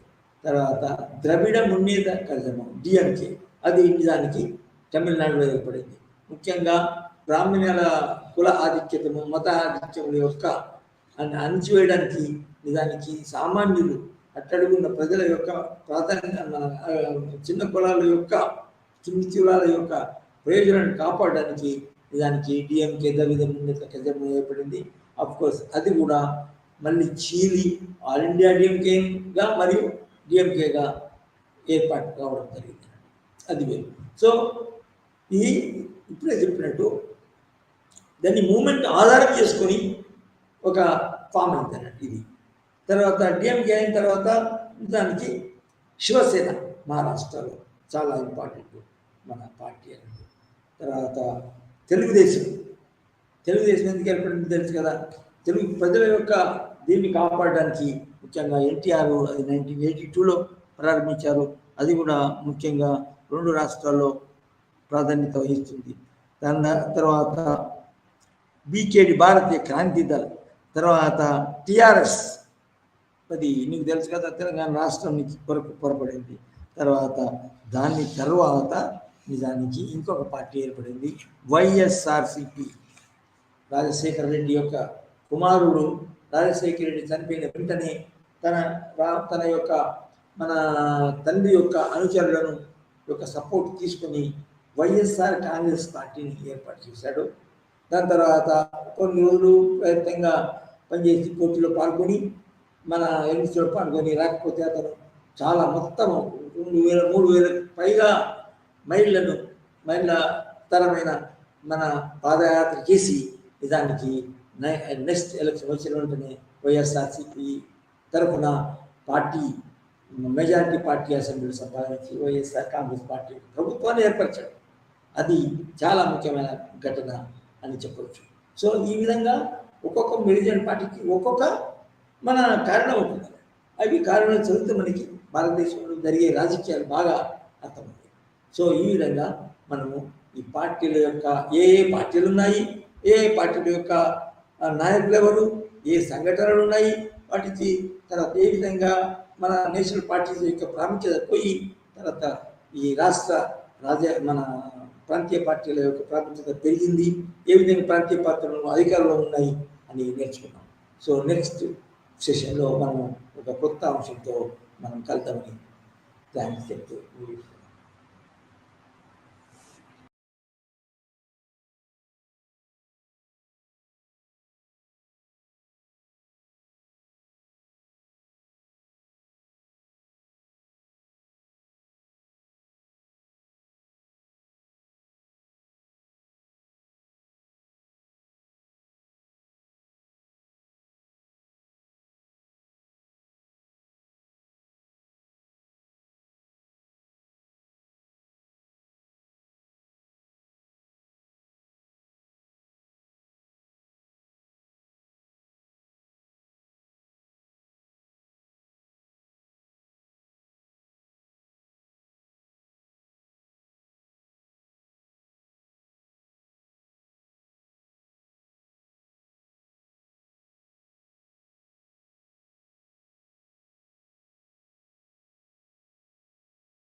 আকৌ গণতন্ত্ৰৰ বিষয়ে আলোচনা কৰিম।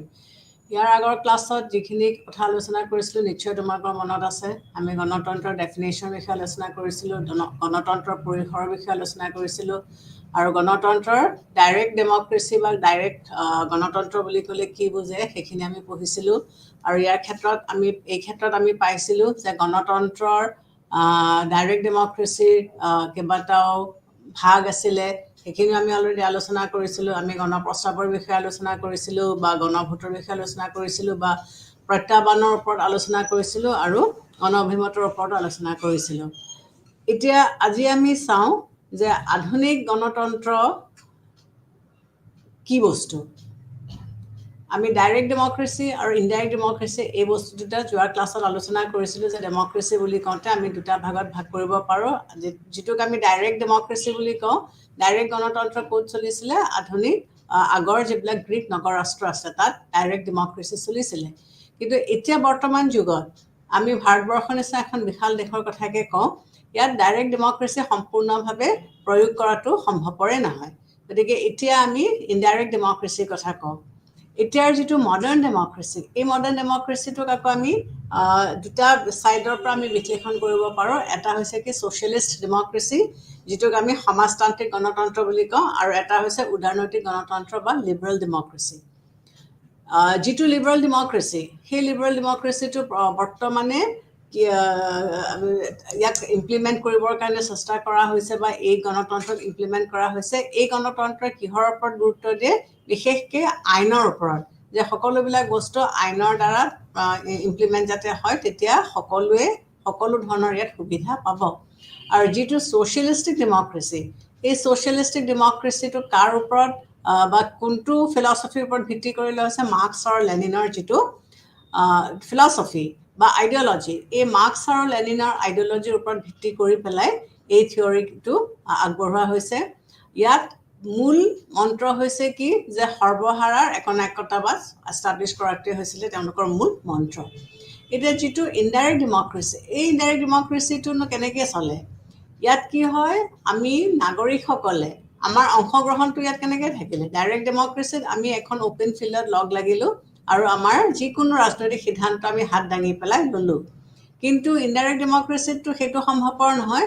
গতিকে আমি আমাৰ কিছুমান প্ৰতিনিধি বাছি লওঁ। গতিকে আমাৰ ৰোলটো ইয়াত কি হ'ল? যে আমি প্ৰতিনিধিসকলক বাছি ল'লোঁ। এই প্ৰতিনিধিসকলক আমি সম্পূৰ্ণ দায়িত্ব দি দিছোঁ যে তেওঁলোকে আমাক শাসন কৰিব পাৰিব, আৰু যদি তেওঁলোকৰ শাসনত আমি সন্তুষ্ট নহয়, তেতিয়াহ'লে পিছৰ নিৰ্বাচনত আমি হয়তো তেওঁলোকক ভোট নিদিবও পাৰোঁ। গতিকে এইদৰে আমি কি কৰিছোঁ?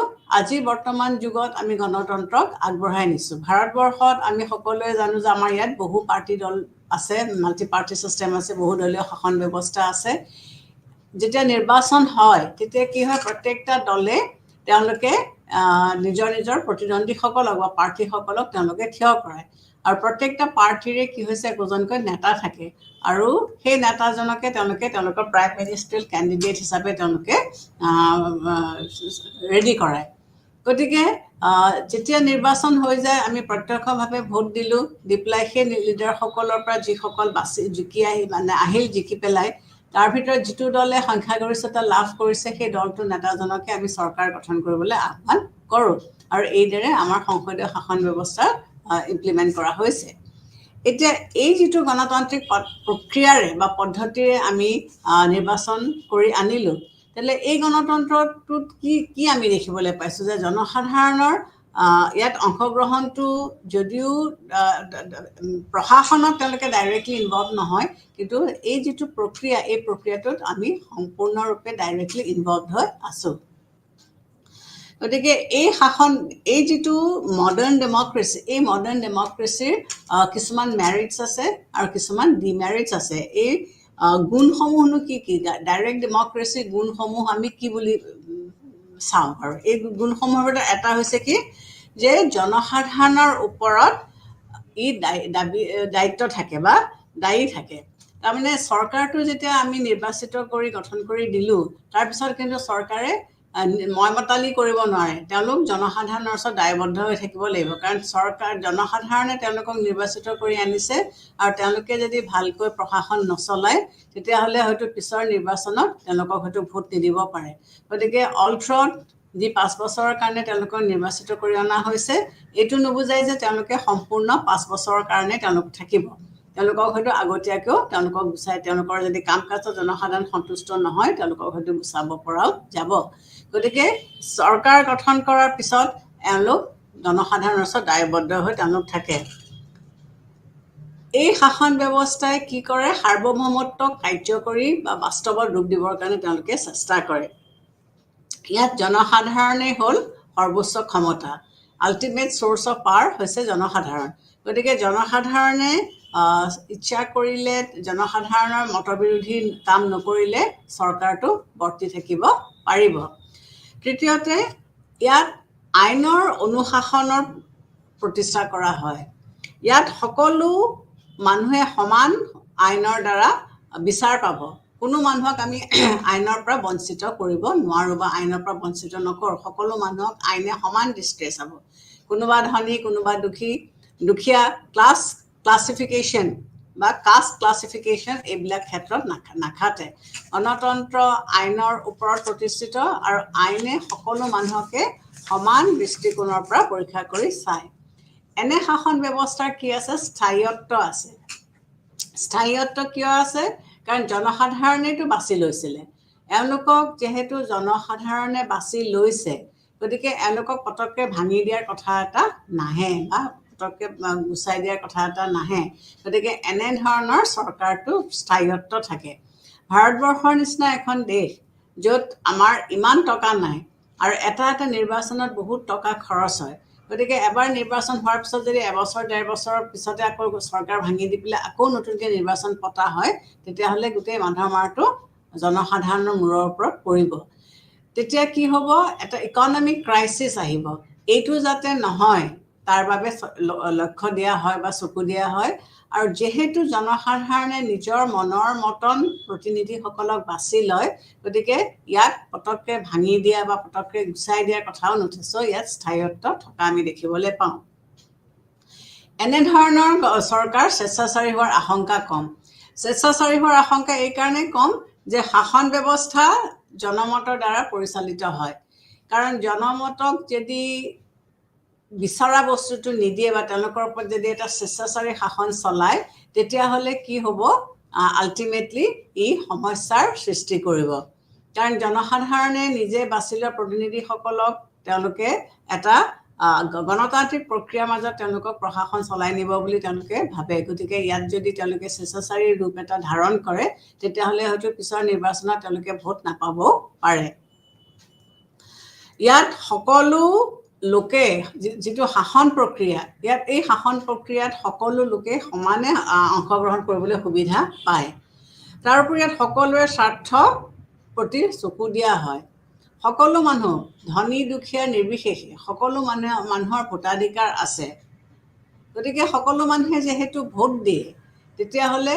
তেওঁলোকৰ চৰকাৰৰ বা চৰকাৰী যিটো প্ৰক্ৰিয়া এই চৰকাৰ বা এই চৰকাৰী প্ৰক্ৰিয়াটো তেওঁলোকে অংশগ্ৰহণ কৰিবলৈ পাইছে তাৰোপৰি সকলোৰে স্বাৰ্থ ৰক্ষা কৰাৰ কাৰণে এই চৰকাৰ গঠন কৰা হৈছে ইয়াত যে অকল ধনী মানুহখিনিহে স্বাৰ্থ ৰক্ষা কৰা হ'ব আৰু দুখীয়া মানুহখিনিৰ স্বাৰ্থ ৰক্ষা কৰা নহয় এনে নহয় গতিকে যেহেতু সকলো মানুহৰে স্বাৰ্থ ৰক্ষা কৰা হৈছে গতিকে এওঁলোকক কি কৰা হৈছে শাসন প্ৰক্ৰিয়াটো চলাই নিয়াত এওঁলোকে কোনো ধৰণৰ অসুবিধা নাপায় আৰু যেহেতু তেওঁলোকে শাসন প্ৰক্ৰিয়াটোত অংশগ্ৰহণ কৰিব পাৰিছে বা সকলো মানুহৰ স্বাৰ্থৰ প্ৰতি চকু দিয়া হৈছে গতিকে এনে পৰিস্থিতিত তেওঁলোকৰ যিটো দেশপ্ৰেমিক ভাৱ দেশপ্ৰেম ভাৱ এই প্ৰেমটো জাগি উঠে কাৰণ যেতিয়ালৈকে মানুহ ইনডিফাৰেণ্ট হৈ থাকে বা মানুহৰ যিকোনো এটা অনুষ্ঠান বা প্ৰতিষ্ঠানত যেতিয়া মানুহ জড়িত হৈ নাথাকে তেতিয়া তেওঁলোকৰ সেই অনুষ্ঠানটো বা প্ৰতিষ্ঠানটোৰ প্ৰতি তেওঁলোকৰ কোনো ধৰণৰ দায়বদ্ধতা নাথাকে কিন্তু ইনভলভমেণ্ট যেতিয়া হয় তেতিয়া তেওঁলোকৰ সেই বস্তুটো নিজৰ যেন লাগে আৰু তেওঁলোকে সেইটো সকলো দিশৰ পৰা প্ৰটেকশ্যন দিবৰ কাৰণে চেষ্টা কৰে আৰু সেই অনুষ্ঠান বা প্ৰতিষ্ঠানটোৱেও তেওঁলোকৰ যিসকল সদস্য তেওঁলোককো সকলো ধৰণৰ সা সুবিধা দি প্ৰটেকশ্যন দিবৰ কাৰণে চেষ্টা কৰে গতিকে এখন দেশৰ চৰকাৰ যেহেতু জনসাধাৰণৰ নিৰ্বাচন বা জনসাধাৰণৰ ভোটৰ দ্বাৰা গঠন কৰা হৈছে গতিকে চৰকাৰৰো সমানে দায়িত্ব বা কৰ্তব্য হৈছে কি যে এই জনসাধাৰণ বা লোকসকলক যাতে তেওঁলোকে সকলো ধৰণৰ সমান সা সুবিধা সুযোগ দি পেলাই এওঁলোকৰ সংৰক্ষণ কৰাৰ ব্যৱস্থা কৰে এনেধৰণৰ শাসন ব্যৱস্থা সংঘৰ্ষ বা বিপ্লৱ মুক্ত কিহৰ কাৰণে হৈছে যে যিসকল শাসনকৰ্তা যোনে শাসন কৰে তেওঁলোকে জনসাধাৰণৰ ভোটৰ ওপৰত ভিত্তি কৰি পেলাই তেওঁলোক আহিছে গতিকে জনমতক তেওঁলোকে আওকাণ কৰিব নোৱাৰে আৰু জনমতক যেতিয়া আওকাণ নকৰে জনমতৰ পাব্লিক অপিনিয়ন যেতিয়া তেওঁলোকে ছাপোৰ্ট মানে মানি চলে তেতিয়াহ'লে সংঘৰ্ষ বা বিপ্লৱ হোৱাটো স্থলেই নাথাকে গতিকে এনেধৰণৰ আজিকালি যিটো মডাৰ্ণ ডেমক্ৰেটিক ৰুলছ এই ডেমক্ৰেচিত আমি বিপ্লৱ বস্তুটো বৰকৈ দেখিবলৈ নাপাওঁ কাৰণ জনগণৰ ছাপোৰ্টত এই চৰকাৰ গঠন কৰা হৈছে গতিকে ইয়াত বিপ্লৱ বা ৰেভলিউশ্যনৰ কোনো ধৰণৰ স্থল নাথাকে তাৰোপৰি এনেধৰণৰ শাসন ব্যৱস্থাত কি হৈছে ৰাজনৈতিক সচেতনতা থাকে ৰাজনৈতিক সচেতনতা কিয় থাকে কাৰণ জনসাধাৰণে ভোট দিব লাগিব ভোট দিবলৈ যাওঁতেতো তেওঁলোকে কাক ভোট দিব বা কিয়নো ভোট দিছে বা এই পলিটিকেল পাৰ্টিটোক ভোট দিলে তেওঁলোকৰ ভৱিষ্যতে ভাল হ'বনে নহয় এনেধৰণৰ বিভিন্ন ধৰণৰ ভাৱধাৰা এওঁলোকৰ মনলৈ আহে গতিকে ইয়াত কি হৈছে ৰাজনৈতিক সচেতনতা আহি পৰে গতিকে অজ্ঞ হৈ থাকিলে তেওঁলোকে ভোটটো কেনেকৈ দিব এই ৰাজনৈতিক সচেতনতাটো আহিবলৈ যাওঁতে তেওঁলোকে পঢ়া শুনা কৰিব লাগিব 10 জনৰ লগত আলোচনা কৰিব লাগিব বা যিবিলাক বিভিন্ন ধৰণৰ ইনফৰমেশ্যনছ তেওঁলোকলৈ আহে সেইবিলাক তেওঁলোকে পৰ্যবেক্ষণ কৰিব পাৰিব লাগিব পঢ়িব লাগিব এইবিলাক কৰিবলৈ যাওঁতে তেওঁলোকৰ অট'মেটিক কিছুমান নলেজ আহি যায় শিক্ষা তেওঁলোকৰ আহি যায় গতিকে আধুনিক গণতন্ত্ৰৰ জনসাধাৰণক ৰাজনৈতিকভাৱে সচেতন কৰাৰ উপৰিও তেওঁলোকক বহু পৰিমাণে শিক্ষিত কৰি তোলে গতিকে যেহেতু তেওঁলোকে পলিটিকেলি এৱেৰ হ'ল তেওঁলোকৰ শিক্ষা দীক্ষা পালে গতিকে তেওঁলোকে ৰাজনৈতিক প্ৰক্ৰিয়াটোৰ প্ৰতি তেওঁলোকৰ আগ্ৰহটো বাঢ়ি যায় যে তেওঁলোকে ইয়াত পাৰ্টিচিপেট কৰিব বা তেওঁলোকে ইয়াত অংশগ্ৰহণ কৰিব এই ভাৱটো তেওঁলোকৰ আহে ইয়াৰ ফলত তেওঁলোকে যথেষ্টখিনি ৰাজনৈতিক শিক্ষাও তেওঁলোকে লাভ কৰিবলৈ সক্ষম হয় গতিকে এই প্ৰক্ৰিয়াটোৱে মানুহৰ ৰাজনৈতিক সচেতনতা বৃদ্ধি কৰে তাৰোপৰি এই শাসন ব্যৱস্থাই স্বায়ত্ত শাসনৰ সুবিধা বা সুযোগ দিয়ে আমাৰ যিটো গণতান্ত্ৰিক শাসন ব্যৱস্থা এই গণতান্ত্ৰিক শাসন ব্যৱস্থাটো কেন্দ্ৰীভূত নহয় ই বিকেন্দ্ৰীকৰণ কৰাৰ ওপৰত গুৰুত্ব দিয়ে আৰু বিকেন্দ্ৰীকৰণ কৰাৰ লগে লগে ফ্ৰম দ্য গ্ৰাছৰুট লেভেল তৃণয়ন পৰ্যায়ৰ পৰা একেবাৰে নেশ্যনেল লেভেললৈকে ইয়াত সকলো মানুহে পাৰ্টিচিপেট কৰিব পাৰে গতিকে গণতন্ত্ৰ বিকেন্দ্ৰীকৰণৰ প্ৰক্ৰিয়াটোক আৰু বেছি মুকলি কৰি দিয়ে চ' ইয়াৰ ফলত কি হৈছে মানুহবিলাক আত্মনিৰ্ভৰশীল হ'বলৈ সুবিধা পাইছে এইটো এটা প্লেটফৰ্ম বুলি আমি ক'ব পাৰোঁ যে যিসকল মানুহে লোকেল চেল্ফ গভৰ্ণমেণ্টত পাৰ্টিচিপেট কৰে বা লোকেল চেল্ফ গভৰ্ণমেণ্টত তেওঁলোকে অংশগ্ৰহণ কৰে তেওঁলোকে কি কৰিব পাৰে তেওঁলোকৰ এটা পলিটিকেল নলেজ হ'ল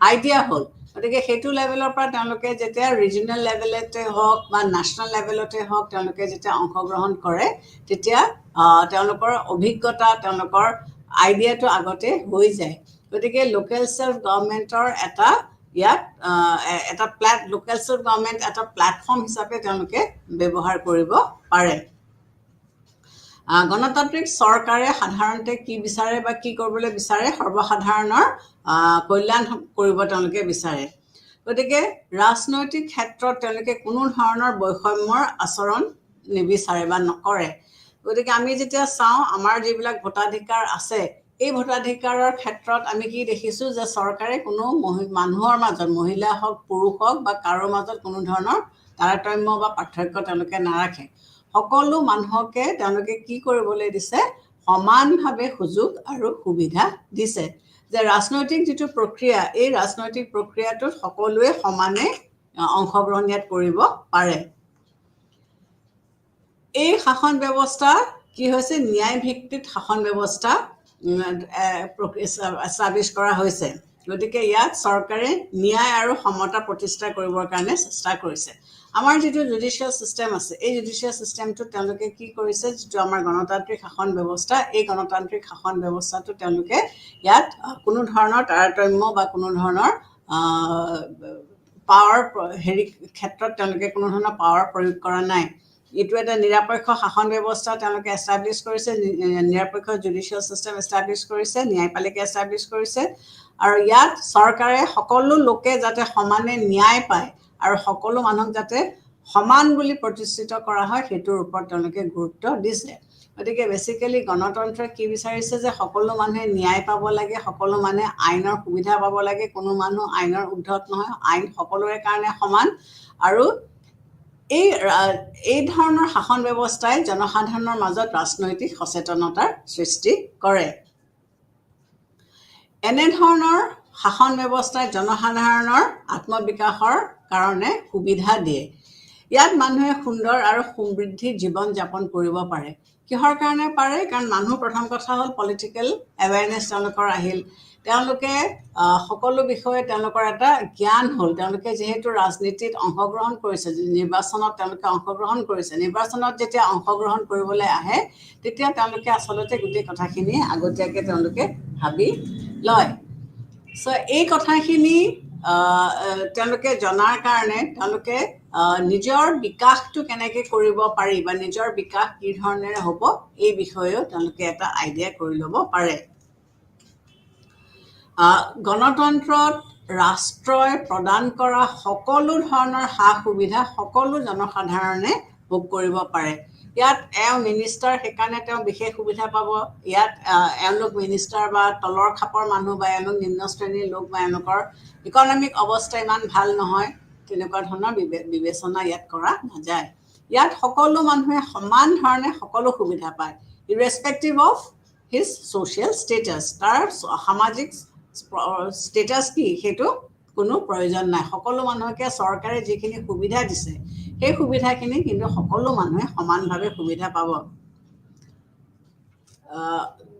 গণতন্ত্ৰত চৰকাৰে মানুহৰ যিবিলাক স্বাভাৱিক অধিকাৰ এই অধিকাৰবিলাকক স্বীকৃতি দিছে গতিকে এই অধিকাৰবিলাক ব্যক্তিয়ে পাবৰ কাৰণে যিবিলাক স্বাভাৱিক নেচাৰেল ৰাইটছ এই নেচাৰেল ৰাইটছবিলাক পাবৰ কাৰণে চৰকাৰে কাকো বঞ্চিত নকৰে বা মানুহে এই অধিকাৰবিলাক উপভোগ কৰিবৰ কাৰণে কোনো ধৰণৰ অনুষ্ঠান প্ৰতিষ্ঠানৰ ওচৰলৈ হাত আগবঢ়াব নালাগে তেওঁলোকে অট'মেটিকেলি এই অধিকাৰসমূহ ভোগ কৰিব পাৰিব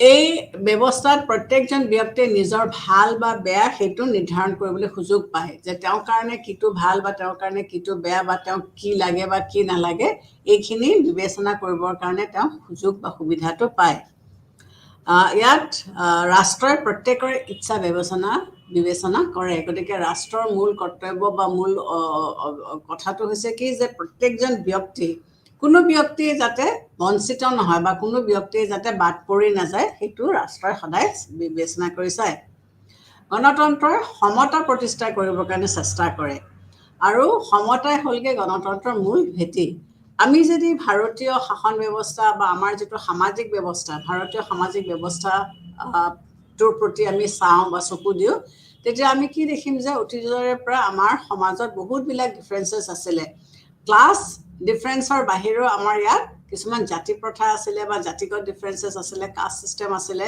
যিবিলাকে মানুহক উচ নিচ কৰি বিভাজন কৰি পেলাইছিলে এইবিলাক কিছুমান আমাৰ সামাজিক কুপ্ৰথা আছিলে কিন্তু যেতিয়াৰ পৰা ভাৰতবৰ্ষ স্বাধীন হ'ল আনকি আমি ব্ৰিটিছ শাসনৰ ফালে যদি চাওঁ ব্ৰিটিছ শাসনৰ সময়তো আমি কি দেখিবলৈ পাইছিলোঁ যে এই জাতি প্ৰথাবিলাক খুব প্ৰকট আছিলে আৰু মানুহৰ মাজত ডিফাৰেন্সেছ আছিলে তাৰতম্য আছিলে কিন্তু স্বাধীন ভাৰতবৰ্ষ যেতিয়া হ'ল আৰু জৱাহৰলাল নেহৰুৱে যেতিয়া স্বাধীন ভাৰতবৰ্ষক এটা ডেমক্ৰেটিক ভিত্তিত স্থাপন বা এষ্টাব্লিছ কৰিবৰ কাৰণে চেষ্টা কৰিছিলে তেতিয়া তেওঁ ডেমক্ৰেচি অৱলম্বন কৰিছিলে এইকাৰণে যে ডেমক্ৰেচি হৈছে এনেকুৱা এটা চৰকাৰ বা চৰকাৰ ব্যৱস্থা য'ত কোনো মানুহৰ মাজত কোনো ধৰণৰ ডিফাৰেন্স কৰা নাযায় সকলো মানুহ সমান ইৰেস্পেক্টিভ অফ হিজ কাষ্ট ক্ৰীড আৰু ছ'চিয়েল ষ্টেটাছ গতিকে সকলো মানুহে সমান ধৰণৰ চৰকাৰী সুযোগ সুবিধা পায় কোনো মানুহক হীন চকুৰে চোৱা নাযায় আৰু এইবিলাকৰ কাৰণে যদি আমি সংবিধানৰ পাত লুটিয়াই চাওঁ তেতিয়াও আমি দেখিম যে আমাৰ সংবিধানত আমাৰ প্ৰস্তাৱনাৰ মাধ্যমেৰে বা আমাৰ মৌলিক অধিকাৰসমূহৰ মাধ্যমেৰে আমি কেনেকৈ সকলো মানুহক সুযোগ সুবিধা দিবলৈ চেষ্টা কৰিছোঁ, সকলো মানুহক আমি সমান ব্যৱহাৰ কৰিছোঁ বা সমান বুলি ট্ৰিট কৰিছোঁ, এইবিলাক আমাৰ সংবিধানত ফালে আঙুলিয়াই দিলে বা আঙুলিয়াই পেলাই দিলে আমি চাব বা দেখিব পাৰিম। গতিকে এখন সমাজ কেতিয়া আগবাঢ়িব? বিশেষকৈ ভাৰতবৰ্ষৰ নিচিনা এখন দেশ, যিখন দেশক ব্ৰিটিছসকলে শাসন অকল ৰাজনৈতিকভাৱে শাসন কৰাই নহয়, আৰ্থিকভাৱেও তেওঁলোকক আমাক একেবাৰে শোষণ কৰি বা আমাক একেবাৰে চুচি পাচি আমাৰ সকলোবিলাক বস্তু লৈ গ'ল। তাৰপিছত ভাৰতবৰ্ষৰ নিচিনা এখন দেশক ঠন ধৰাই উঠাবলৈ হ'লে ডেমক্ৰেচিৰ নিচিনা এটা শাসন ব্যৱস্থা অত্যন্ত প্ৰয়োজন। আৰু অকল ভাৰতবৰ্ষতে নহয়, আমি যদি পৃথিৱীৰ অন্যান্য দেশৰ ফাললৈ চাওঁ তেতিয়াও আমি কি দেখিম যে অন্য দেশবিলাকত যদি আগতে বেলেগ ধৰণৰ প্ৰশাসন আছিলে, যদি ক'ৰবাত ৰাজতন্ত্ৰ আছিলে বা ক'ৰবাত যদি ট'টেলিটেৰিয়ান ছিষ্টেম অফ এডমিনিষ্ট্ৰেশ্যন আছিলে, এই গোটেইবিলাক পৃথিৱীৰ এই গোটেই ৰাজ্যবিলাকত বিশেষকৈ ছেকেণ্ড ৱৰ্ল্ড ৱাৰৰ পিছত যিবিলাক ৰাজ্য স্বাধীন হ'ল আৰু নিজৰ নিজৰ চৰকাৰ গঠন কৰিলে, বেছিভাগেই কিন্তু গণতান্ত্ৰিক প্ৰক্ৰিয়াৰ মাধ্যমেৰে তেওঁলোকে চৰকাৰ গঠন কৰিলে।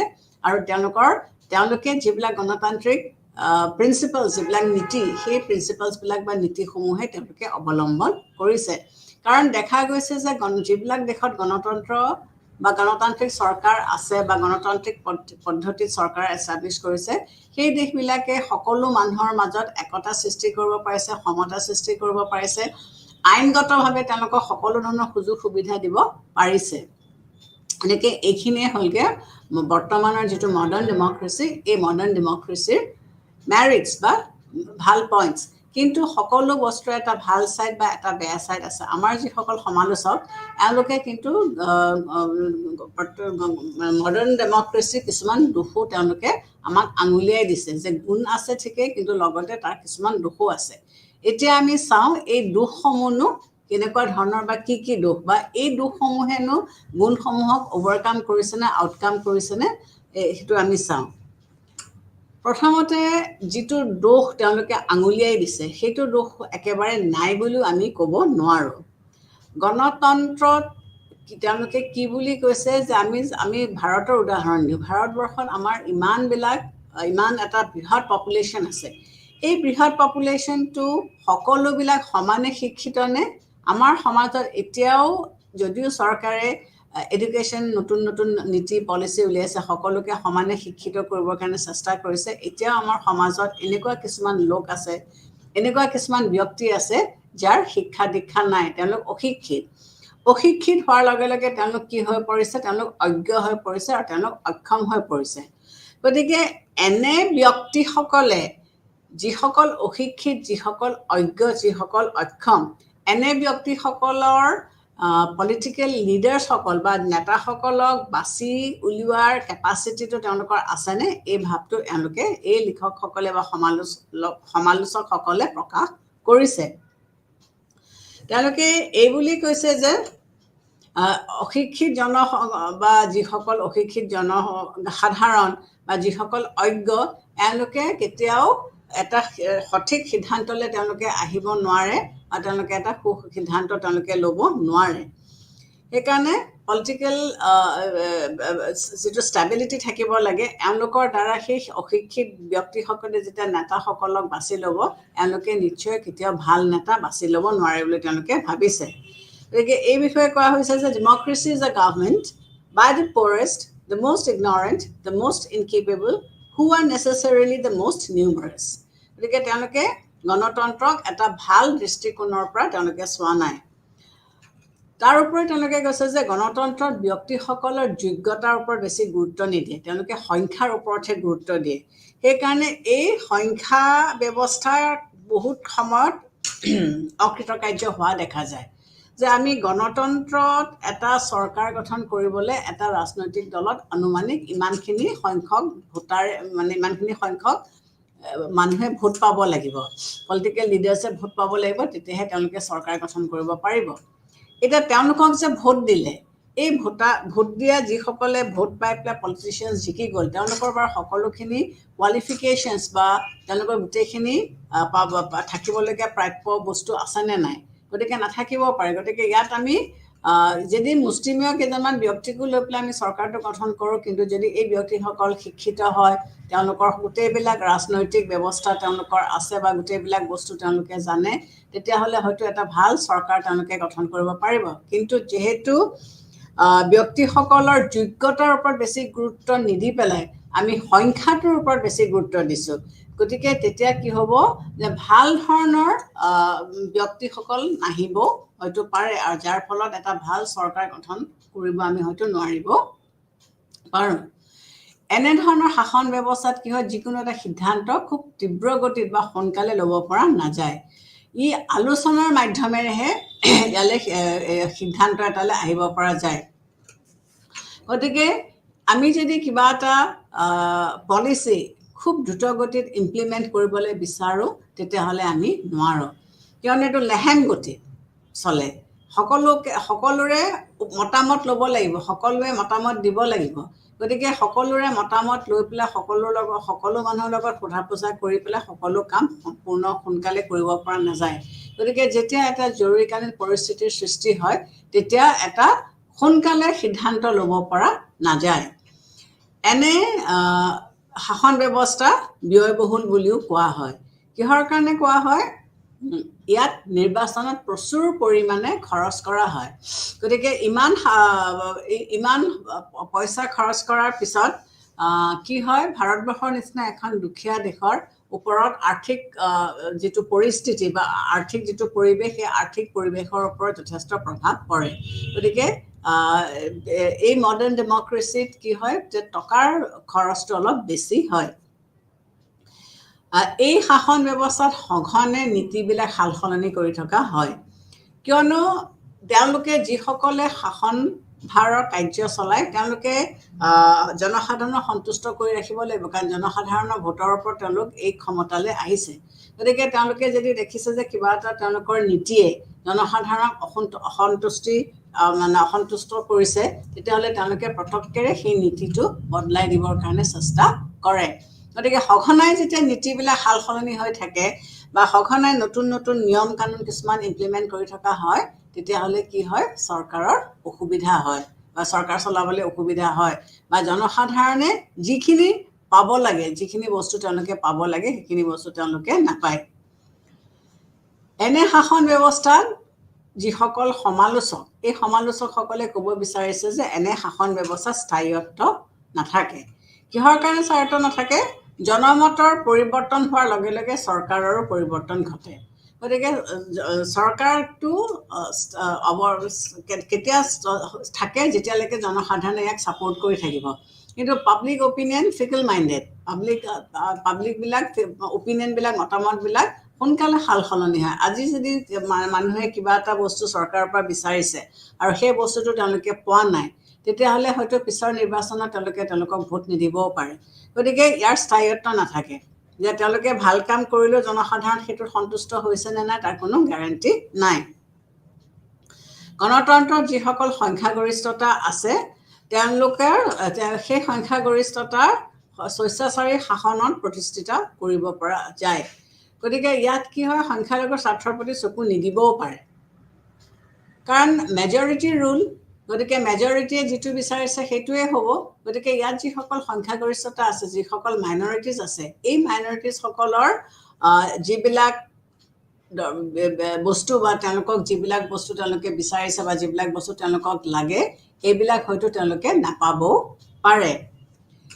দলীয় ব্যৱস্থা ইয়াত খুব বেছি, তেওঁলোকৰ কাম কাজবিলাক খুব বেছি প্ৰকট, কাৰণ গণতন্ত্ৰত চৰকাৰ হ'ল দলীয় চৰকাৰ।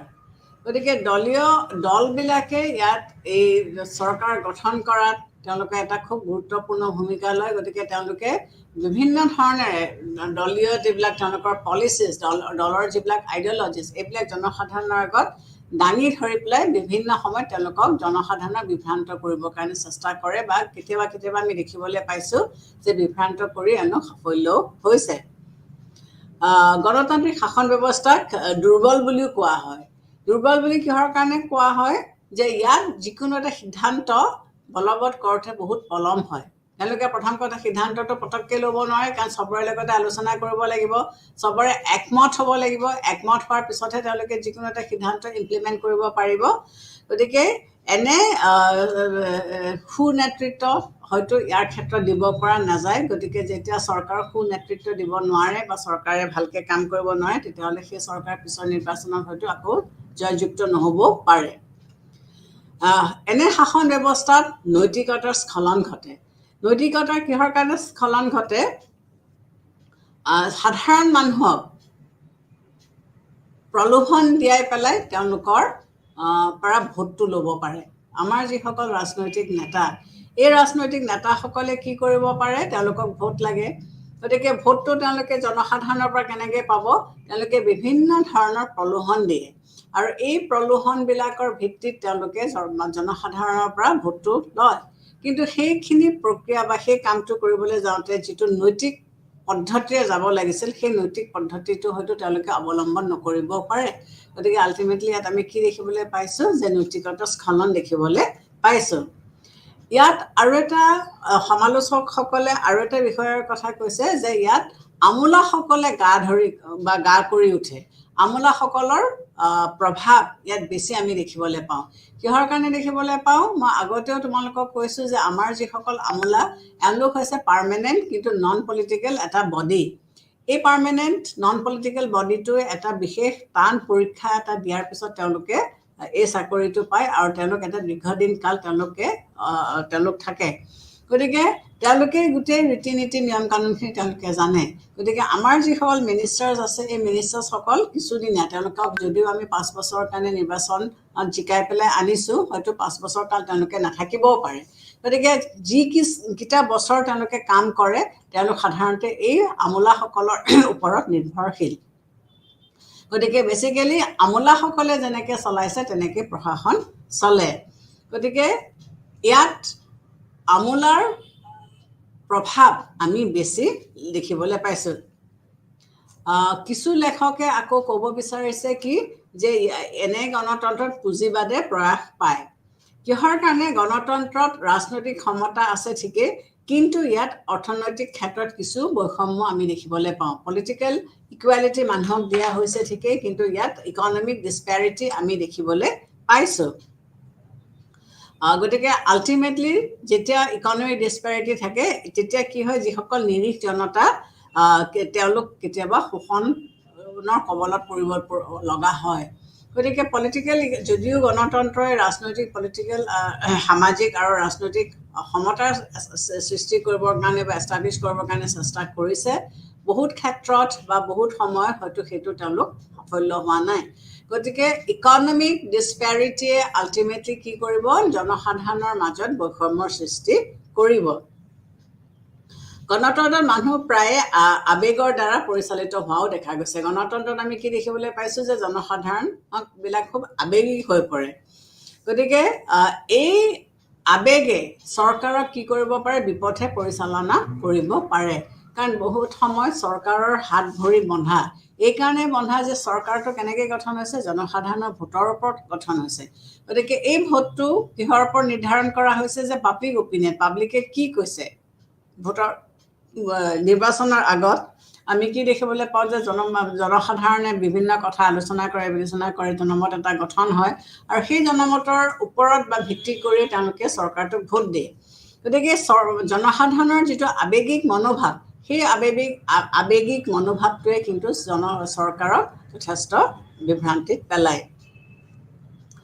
বহু ক্ষেত্ৰত গণতন্ত্ৰত সুনেতৃত্বৰ অভাৱো আমি পৰিলক্ষিত কৰিবলৈ পাইছোঁ বা দেখিবলৈ পাইছোঁ। গতিকে গণতন্ত্ৰত সকলো মানুহে যে ভালকৈ চৰকাৰ চলাব পাৰিব বা ভালকৈ তেওঁলোকে আগবঢ়াই নিব পাৰিব, সেইটো নহয়।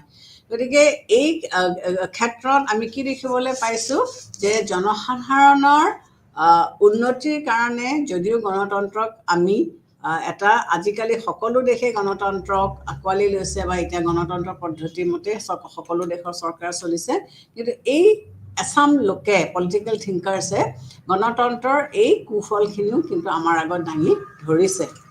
কিন্তু আমি যদি এটা মূল্যায়ন কৰোঁ, তেতিয়াহ'লে কি দেখিম? যে যিবিলাক কুফলৰ বিষয়ে আমি এতিয়া আলোচনা কৰিলোঁ, এই কুফলবিলাকৰ তুলনাত কিন্তু যিখিনি গণতন্ত্ৰৰ ভাল ফলৰ কথা আমি আলোচনা কৰিছিলোঁ, সেইখিনি কিন্তু তাৰ ষ্ট্ৰেংথ যদি আমি তজু পাল্লাত তোলোঁ, তেতিয়াহ'লে তাৰ ষ্ট্ৰেংথ কিন্তু বহুত ভাৰী বা বহুত হেভি।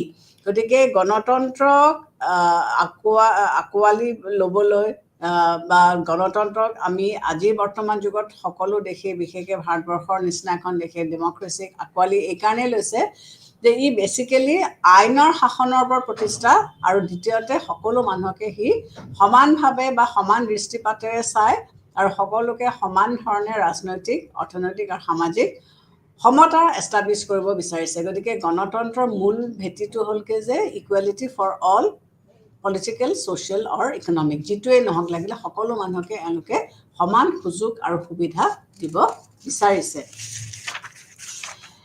এতিয়া আমি চাওঁ যে গণতন্ত্ৰৰ বিষয়ে আমি পঢ়িলোঁ, আমি আগৰ ক্লাছতো পঢ়িলোঁ, হোৱাট ইজ ডেমক্ৰেচি আমি পঢ়িলোঁ, ইয়াৰ পৰিসৰ কি আমি পঢ়িলোঁ, বা ডেমক্ৰেচি টাইপছ পঢ়িলোঁ, ডাইৰেক্ট ডেমক্ৰেচিৰ বিষয়ে আমি আগতে আলোচনা কৰিলোঁ, আজি আমি ইনডাইৰেক্ট ডেমক্ৰেচিৰ বিষয়ে আলোচনা কৰিলোঁ। এতিয়া আমি চাওঁ যে গণতন্ত্ৰ সাফল্য হ'বলৈ কেনেকুৱা ধৰণৰ চৰ্তাৱলী লাগে বা কি কি কণ্ডিশ্যনত গণতন্ত্ৰ ছাকচেছফুল হয়। যেনেকৈ আমি এটা গছৰ পুলি এটা যেতিয়া আমি ৰুওঁ, তেতিয়া আমি কি কৰোঁ, তাত আমি সাৰ দিব লাগে, মাটিত সাৰ মিলাব লাগে, পানী দিব লাগিব, বিভিন্ন ধৰণৰ ৰাসায়নিক পদাৰ্থ কেতিয়াবা আমি হয়তো দিওঁ। গতিকে কিমানখিনি দিলে এজোপা গছ হ'ব। ঠিক তেনেকৈ আমি গণতন্ত্ৰক ভাল বুলি কৈছোঁ, কিন্তু কেনেকুৱা পৰিস্থিতিত গণতন্ত্ৰ গ্ৰ' কৰিব বা গঠন হ'ব। যেনেকৈ মই আগতে ক'লোঁ যে যেতিয়া ভাৰতবৰ্ষৰ স্বাধীন হ'ল, তেতিয়া নেহেৰুৰ হাতত নেহেৰুৱে কেইবাটাও প্ৰত্যাহ্বানৰ সন্মুখীন হ'বলগীয়া হৈছিলে। তেওঁ প্ৰথমতে কি পাইছিলে, তেওঁ এখন চূৰ্ণ বিচ্ছিন্ন সামাজিকভাৱে একেবাৰে চূৰ্ণ বিচ্ছিন্ন এখন সমাজ, যি অন্ধবিশ্বাসত পোত খাই আছিল, তেনেকুৱা এখন ভাৰতবৰ্ষ তেওঁৰ হাতত উঠিল। দ্বিতীয়তে ৰাজনৈতিকভাৱে আমি ইমান সবল নাছিলোঁ, স্পেচিয়েলি আৰ্থিকভাৱে। ব্ৰিটিছসকলে, আমি সেই সময়ৰ কথালৈ বেছি দীঘলীয়া নকৰোঁ, যে আমি সকলোৱে জানো যে ব্ৰিটিছসকলে সেই সময়ত আমাক আৰ্থিকভাৱে কেনেকৈ শোষণ কৰিছিলে। গতিকে এনে পৰিস্থিতিত যেতিয়া ভাৰতবৰ্ষখন জৱাহৰলাল নেহৰুৱে গঢ় দিবলগীয়া হৈছিলে, তেওঁ কেনেকৈ গঢ় দিব বিচাৰিছিলে? তেওঁ গণতন্ত্ৰৰ ওপৰত ভিত্তি কৰি তেওঁ এষ্টাব্লিছ কৰিব বিচাৰিছিলে। তেওঁনো কিয় গণতন্ত্ৰ বিচাৰিছিলে? কাৰণ তেতিয়াতে তেওঁ উপলব্ধি কৰিব পাৰিছিলে যে গণতন্ত্ৰৰ অবিহনে ভাৰতবৰ্ষৰ নিচিনা এখন বিশাল দেশক আকৌ পুনৰ গঢ় দিয়া সম্ভৱপৰ নহয়। গতিকে কেনেকুৱা ধৰণৰ কণ্ডিশ্যনছ বা চৰ্তাৱলী থাকিলে গণতন্ত্ৰ ছাকচেছফুল বা এষ্টাব্লিছ কৰিব পৰা যায়? প্ৰথমতে নাগৰিকসকলৰ গণতন্ত্ৰৰ প্ৰতি এটা ধাউতি থাকিব লাগিব। তেওঁলোকে বিচাৰিব লাগিব যে এখন দেশ গণতন্ত্ৰৰ ওপৰত স্থাপন কৰা হয়। গতিকে গণতন্ত্ৰৰ সাফল্যৰ বাবে গণতান্ত্ৰিক জনগণৰ প্ৰয়োজন। মানুহবিলাক গণতান্ত্ৰিকভাৱে সফল বা কচিয়াছ বা কেয়াৰফুল তেওঁলোক হ'ব লাগিব। গণতন্ত্ৰক ৰক্ষা কৰিবৰ কাৰণে তেওঁলোকে কৰিবলগীয়া তেওঁলোকৰ যিবোৰ কৰ্তব্য, সেই কৰ্তব্যসমূহ তেওঁলোকে পালন কৰি আহিব লাগিব। আৰু তাক ৰক্ষা কৰিবৰ কাৰণে, গণতন্ত্ৰক ৰক্ষা কৰিবৰ কাৰণে তেওঁলোক ইচ্ছুকো হ'ব লাগিব। অকল গণতন্ত্ৰ থাকিলেই নহ'ব, তেওঁলোকে গণতন্ত্ৰ ৰক্ষা কৰিব পাৰিব লাগিব। আৰু তাৰ কাৰণে তেওঁলোকে কঠোৰ পৰিশ্ৰম কৰিব লাগিব।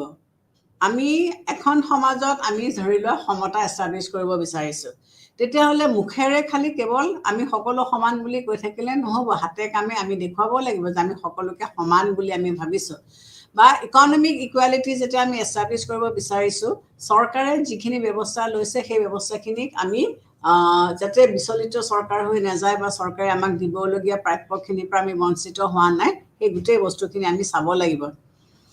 গতিকে যিসকল মানুহৰ গাত এই গুণখিনি আছে যে তেওঁলোকে গণতন্ত্ৰক ৰক্ষা কৰিব, তেওঁলোকে গণতন্ত্ৰক ছাপোৰ্ট কৰিব আৰু গণতান্ত্ৰিক প্ৰক্ৰিয়াটো তেওঁলোকে মানি চলিব, তেতিয়াহে আমি এখন দেশক আমি গণতান্ত্ৰিক বা তাত থকা মানুহসকলক গণতান্ত্ৰিক জনগণ বুলি আমি ক'ব পাৰিম।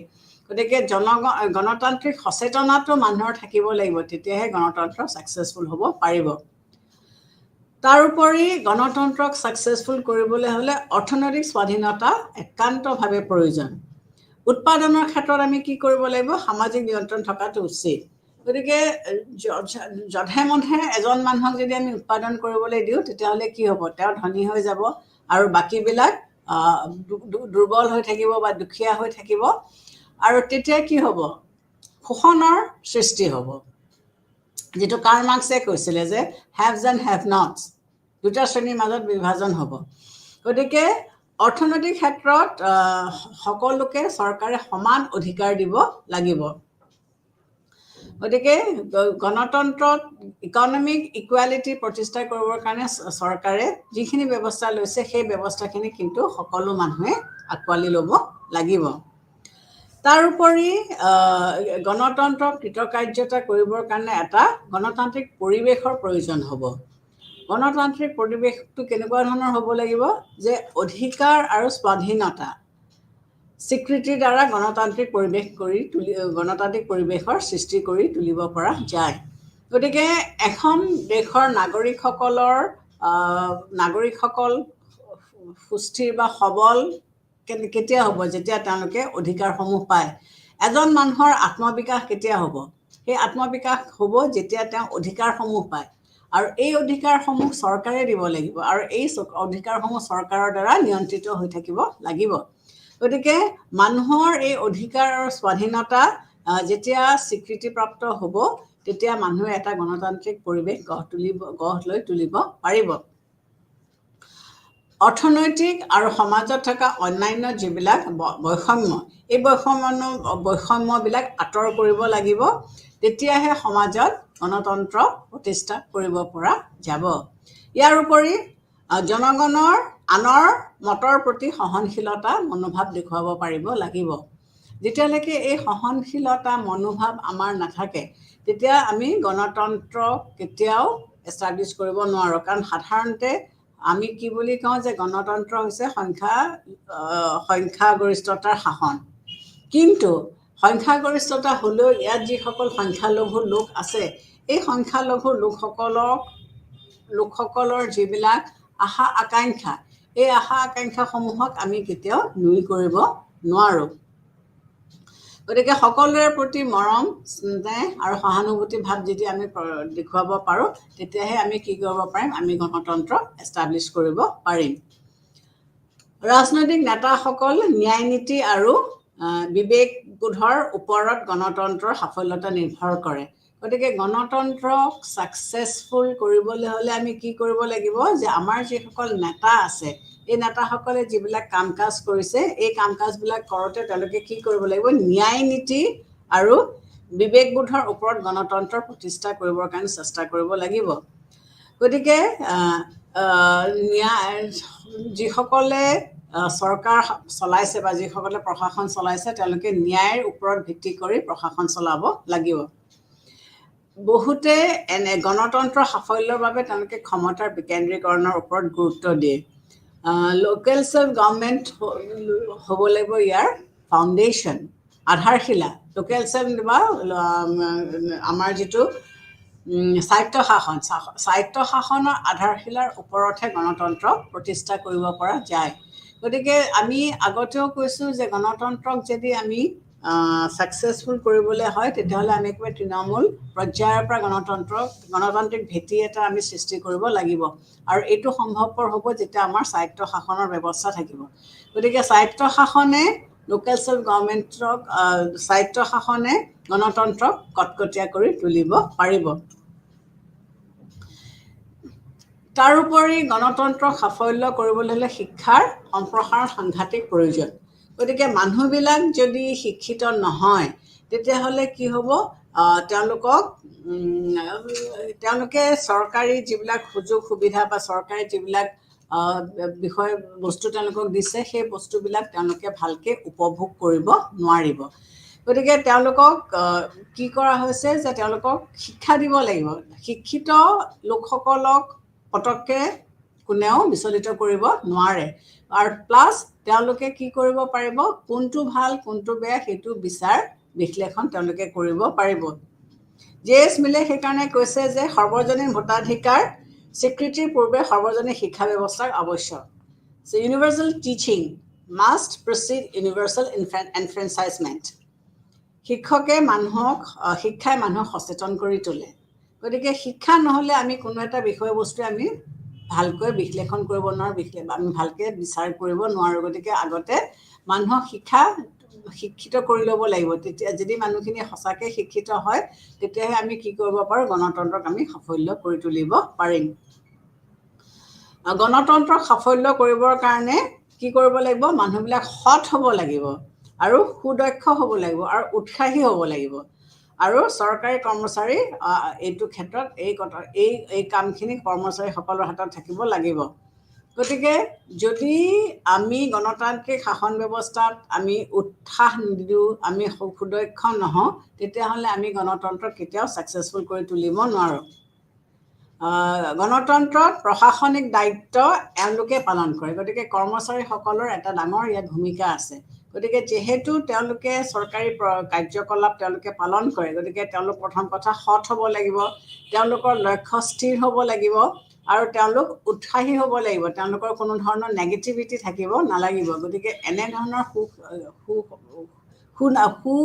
আমি কি বুলি ক'ম যে কৰ্মচাৰী যদি থাকে তেতিয়াহ'লে তেওঁলোকে গণতন্ত্ৰক ছাকচেছফুল কৰিব পাৰিব গণতন্ত্ৰ ছাকচেছফুলৰ কাৰণে ৰাজনৈতিক দল দৰকাৰ আৰু বিৰোধী দলৰ ভূমিকা অতি গুৰুত্বপূৰ্ণ ৰাজনৈতিক দলৰ অবিহনে গণতন্ত্ৰ থাকিব নোৱাৰে আৰু এই গণতন্ত্ৰত সদায় যিটো দলে মই আগতেও কৈছোঁ যে যিটো দলে সংখ্যাগৰিষ্ঠতা লাভ কৰিছে সেই দলটোৱে চৰকাৰ গঠন কৰে আৰু যিটো দলে নেক্সট হায়েষ্ট ভোট পায় তেওঁলোক বিৰোধী দল হিচাপে তেওঁলোকৰ কাৰ্যকলাপসমূহ তেওঁলোকে পালন কৰে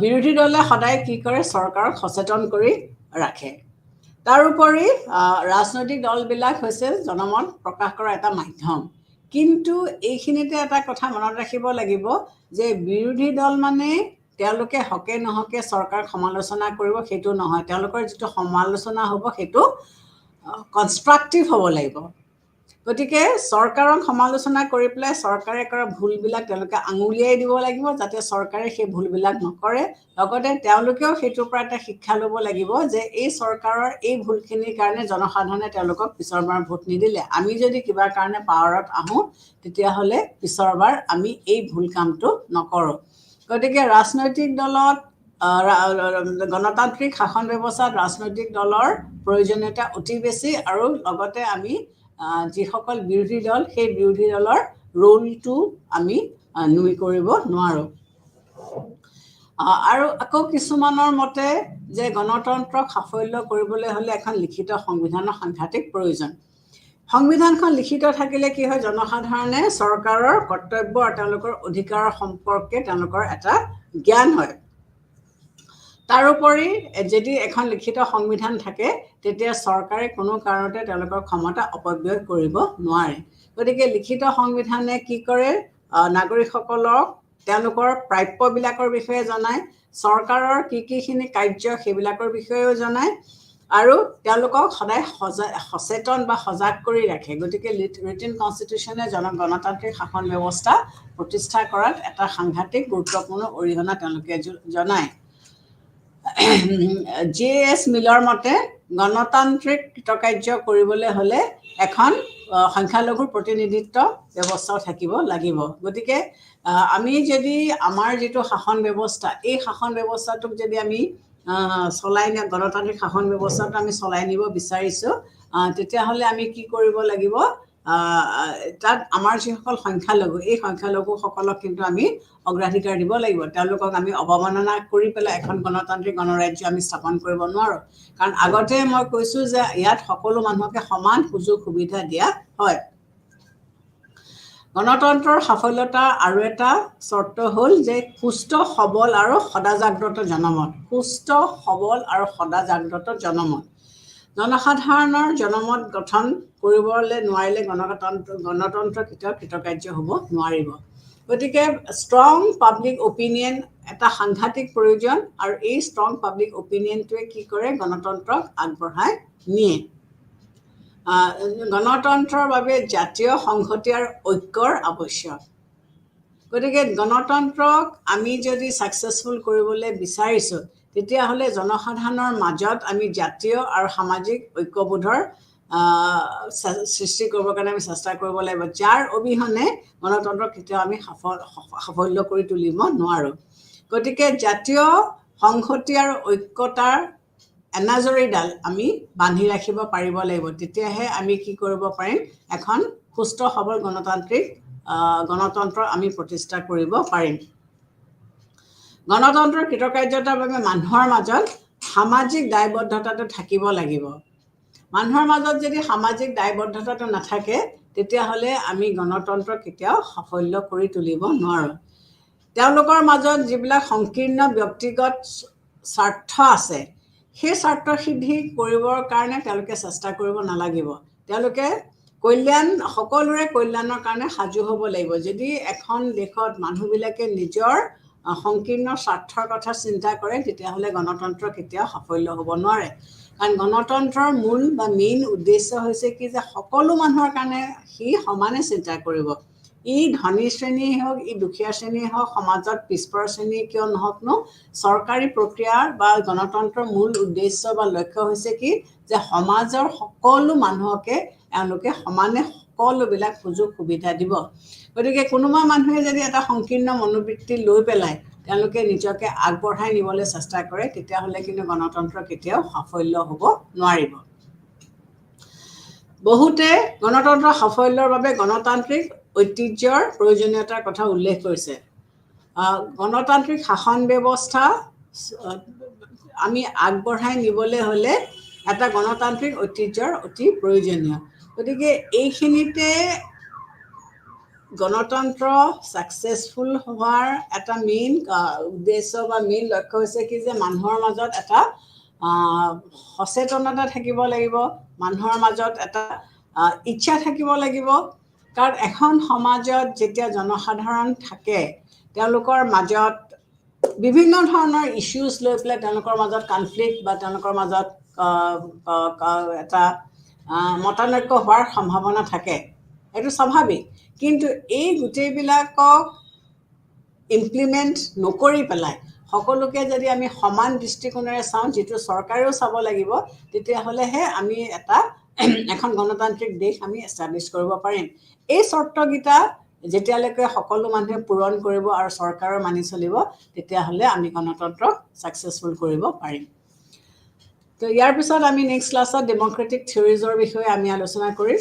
আজি আমি কিখিনি চালোঁ, আমি এই বস্তুখিনি চাওঁ যে আমি অলৰেডি দেখিলোঁ কি, যে আজি বৰ্তমান যুগত আমাৰ দুটা প্ৰকাৰৰ গণতন্ত্ৰ আছে। এটা হৈছে কি ডাইৰেক্ট ডেম'ক্ৰেচি আৰু এটা হৈছে কি ইনডাইৰেক্ট ডেম'ক্ৰেচি। মই আগতেও কৈছোঁ যে ডাইৰেক্ট ডেম'ক্ৰেচি ক'ত প্ৰযোজ্য হৈছিলে, আগৰ গ্ৰীক নগৰ ৰাষ্ট্ৰবিলাকত। সেই সময়ত সেই শাসন ব্যৱস্থাটো ইমপ্লিমেণ্ট কৰিব পৰা এইকাৰণেই গৈছিলে যে জনসংখ্যা কম আছিলে, আৰু সেই সময়ৰ গ্ৰীক নগৰ ৰাষ্ট্ৰ যিবিলাক আছিলে, এই নগৰ ৰাষ্ট্ৰবিলাকত সকলো মানুহকে কিন্তু শাসন ব্যৱস্থাত অংশগ্ৰহণ কৰিবলৈ দিয়া হোৱা নাছিলে। কাক বাদ দিছিলে? মহিলাসকলক বাদ দিছিলে। তেওঁলোকে মহিলাসকলক ঘৰৰ চাৰিবেৰৰ ভিতৰত তেওঁলোকে ৰাখিছিলে। আৰু সেই সময়ত যিসকল ধনী শ্ৰেণীৰ লোক আছিলে, এই ধনী শ্ৰেণীৰ লোকসকলক সহায় কৰিবৰ কাৰণে, তেওঁলোকক এছিষ্ট কৰিবৰ কাৰণে এচাম লোক আছিলে, যাক আমি চাৰ্ফ বুলি কৈছিলোঁ বা যাক আমি শ্লেভছ বুলি কৈছিলোঁ। গতিকে এই শ্লেভছবিলাককো তেওঁলোকে কি কৰিবলৈ দিয়া নাছিলে? ভোটাধিকাৰ দিয়া নাছিলে।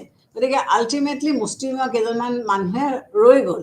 মিলৰ মতে যে যাৰ শিক্ষা দীক্ষা আছিলে, যাৰ হাতত সম্পত্তি আছিলে আৰু যাৰ হাতত উপৰন্ত সময় আছিলে, এইকেইজন ব্যক্তিয়েহে মানে শাসন ব্যৱস্থাত অংশগ্ৰহণ কৰিব পাৰিব।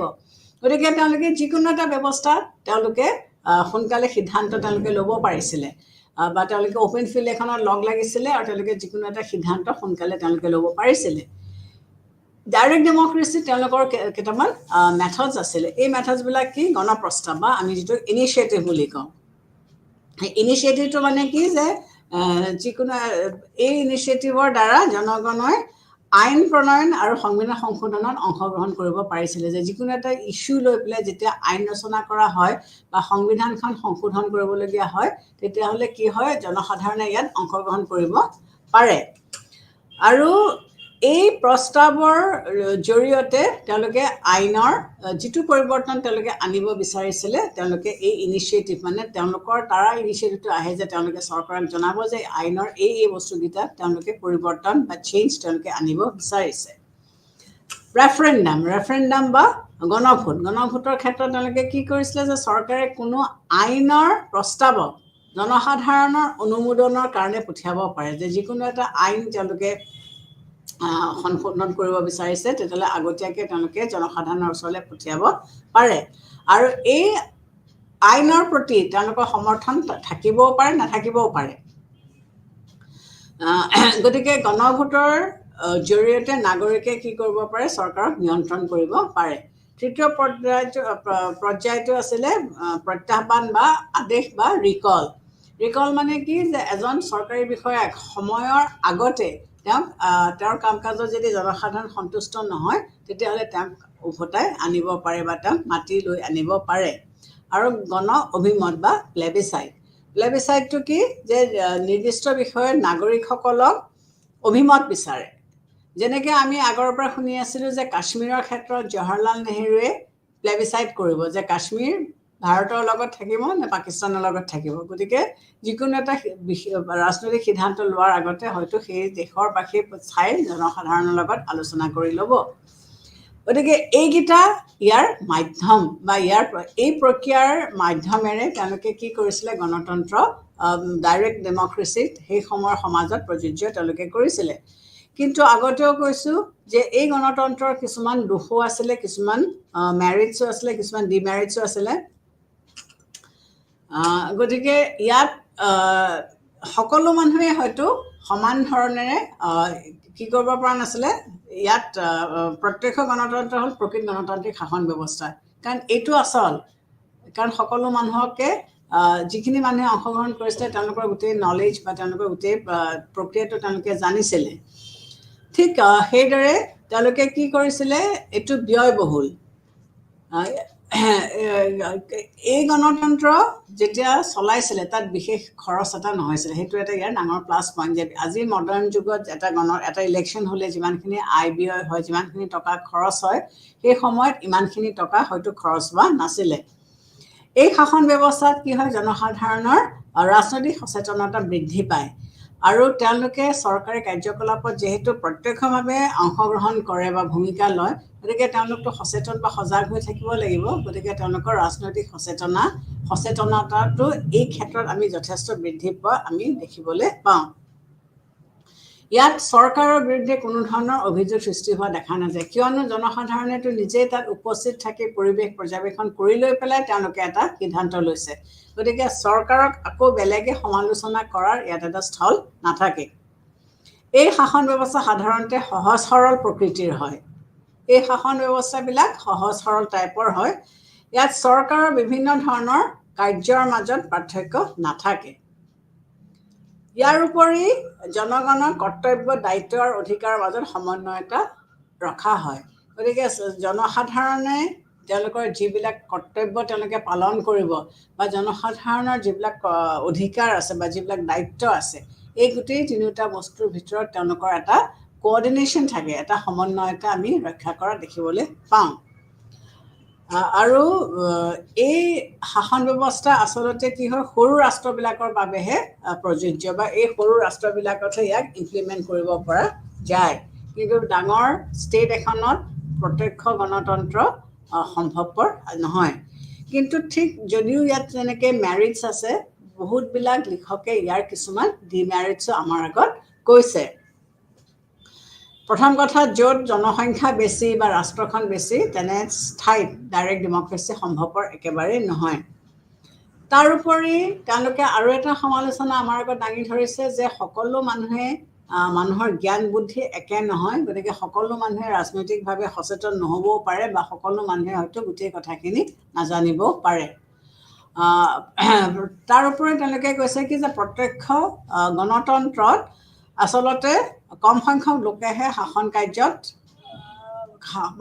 কাৰ্য পৰিচালনাত অংশগ্ৰহণ কৰে কাৰণ সকলো মানুহ শাসন কৰিবলৈ উৎসাহী নহ'বও পাৰে তাৰ উপৰি বহুত লোকক আগৰ যিবিলাক গ্ৰীক নগৰাষ্ট্ৰ আছিলে মই আগতেও কৈছোঁ যে তেওঁলোকক বহুতখিনি মানুহক বাদ দিয়া হৈছে শাসন প্ৰক্ৰিয়াৰ পৰা বাদ দিয়া হৈছে মহিলাসকলক বাদ দিয়া হৈছে তাৰপিছতে যিসকল সাৰ্ফ বুলি কওঁ বা যিসকল স্লেভছ বুলি কওঁ এইসকলকো বাদ দিয়া হৈছে গতিকে এইসকলেতো ইয়াত অংশগ্ৰহণ কৰিব নোৱাৰে গতিকে দোষ আৰু গুণ আমি দুইটাই দেখিবলৈ পাইছোঁ কিন্তু আজি বৰ্তমান যুগত আমাৰ ডাইৰেক্ট ডেমক্ৰেসি নাই আমাৰ ইনডাইৰেক্ট ডেমক্ৰেসি আছে আৰু এই ইনডাইৰেক্ট ডেমক্ৰেসিটো বেসিক্যালি আইনৰ ওপৰত প্ৰতিষ্ঠিত কৰা হৈছে আৰু ইয়াত সকলো মানুহে ভোট দি পেলাই তেওঁলোকৰ যিসকল প্ৰাৰ্থী সেই প্ৰাৰ্থীসকলক চৰকাৰ গঠন কৰিবলৈ তেওঁলোকে অধিকাৰ দিছে গতিকে ইয়াত তেওঁলোকে এই ডেমক্ৰেসিত কি হৈছে ইনডাইৰেক্ট ডেমক্ৰেসিত সকলো মানুহৰ সাপোৰ্টৰ ভিত্তিত ইনডাইৰেক্ট ডেমক্ৰেসি আজিৰ বৰ্তমান যুগত এষ্টাব্লিছ কৰা হৈছে থ্যাংক ইউ